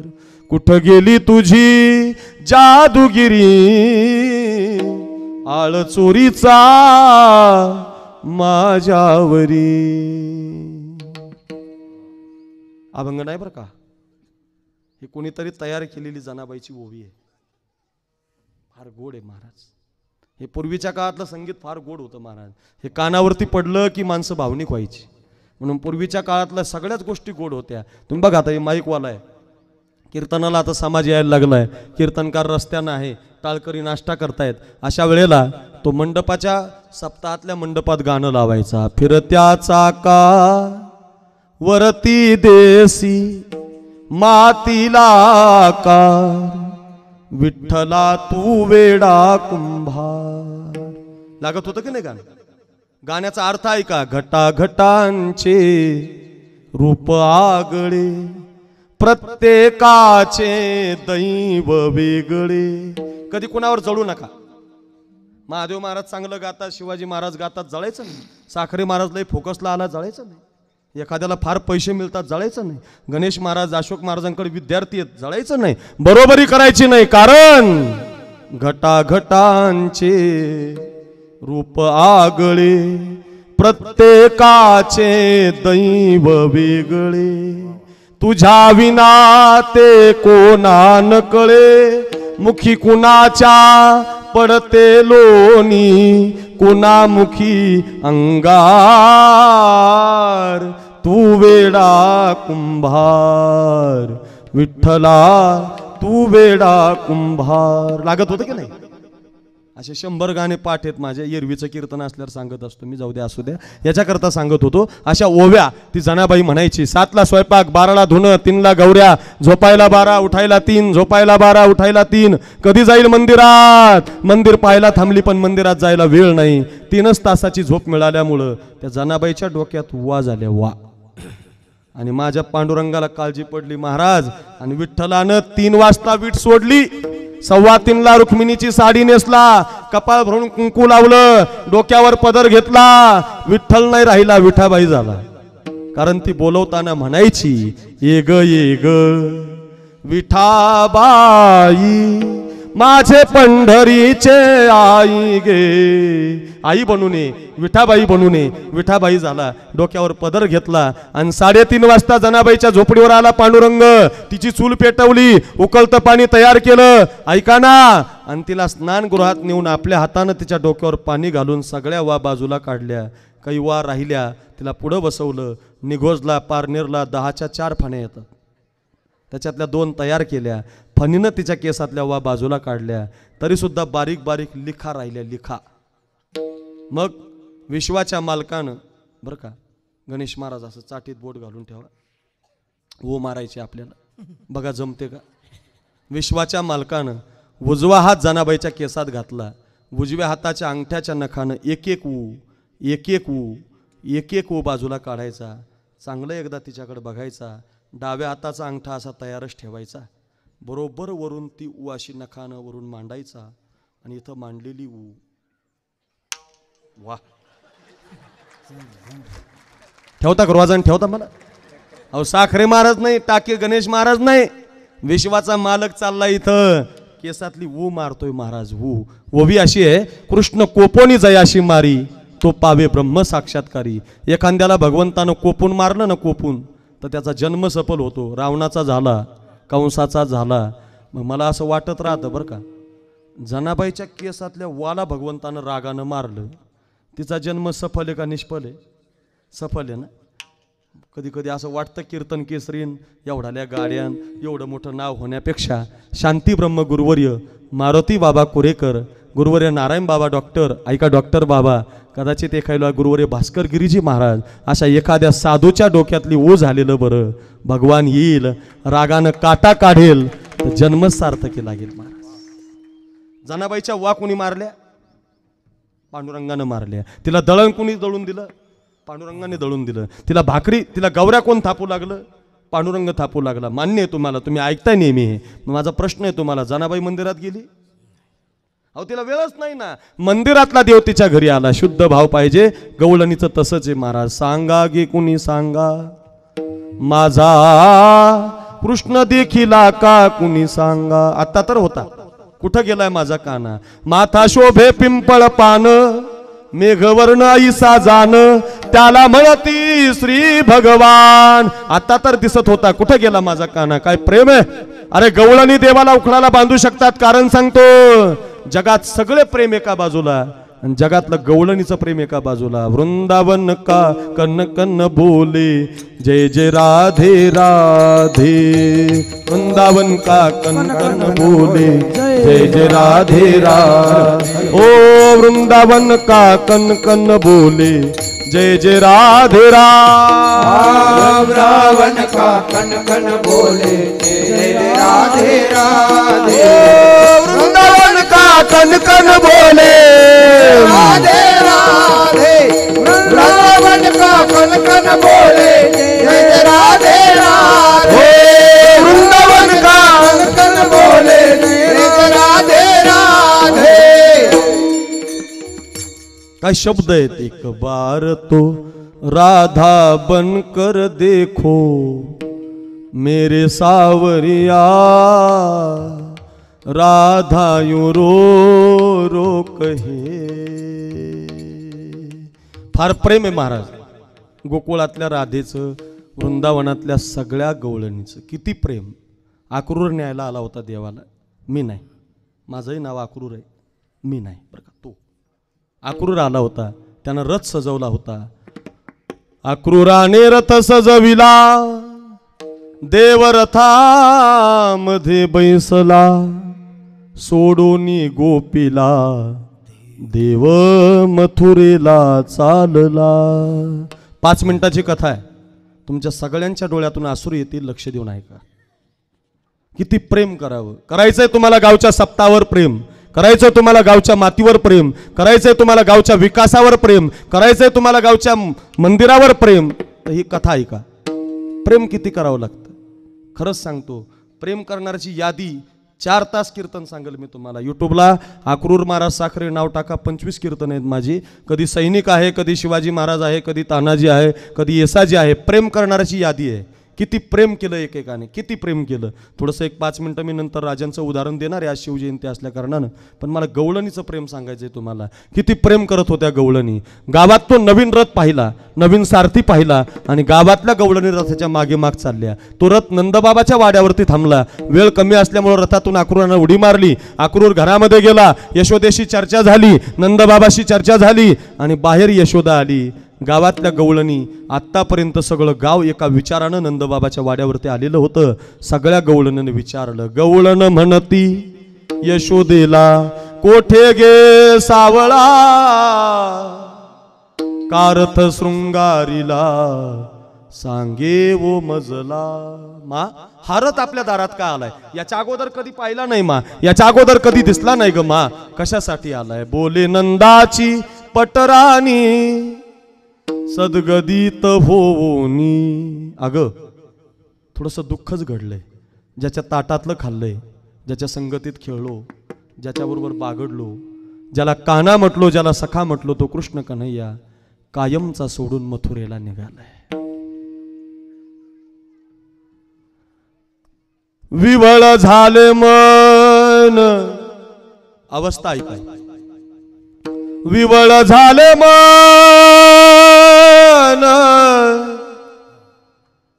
विवळ झाले मन,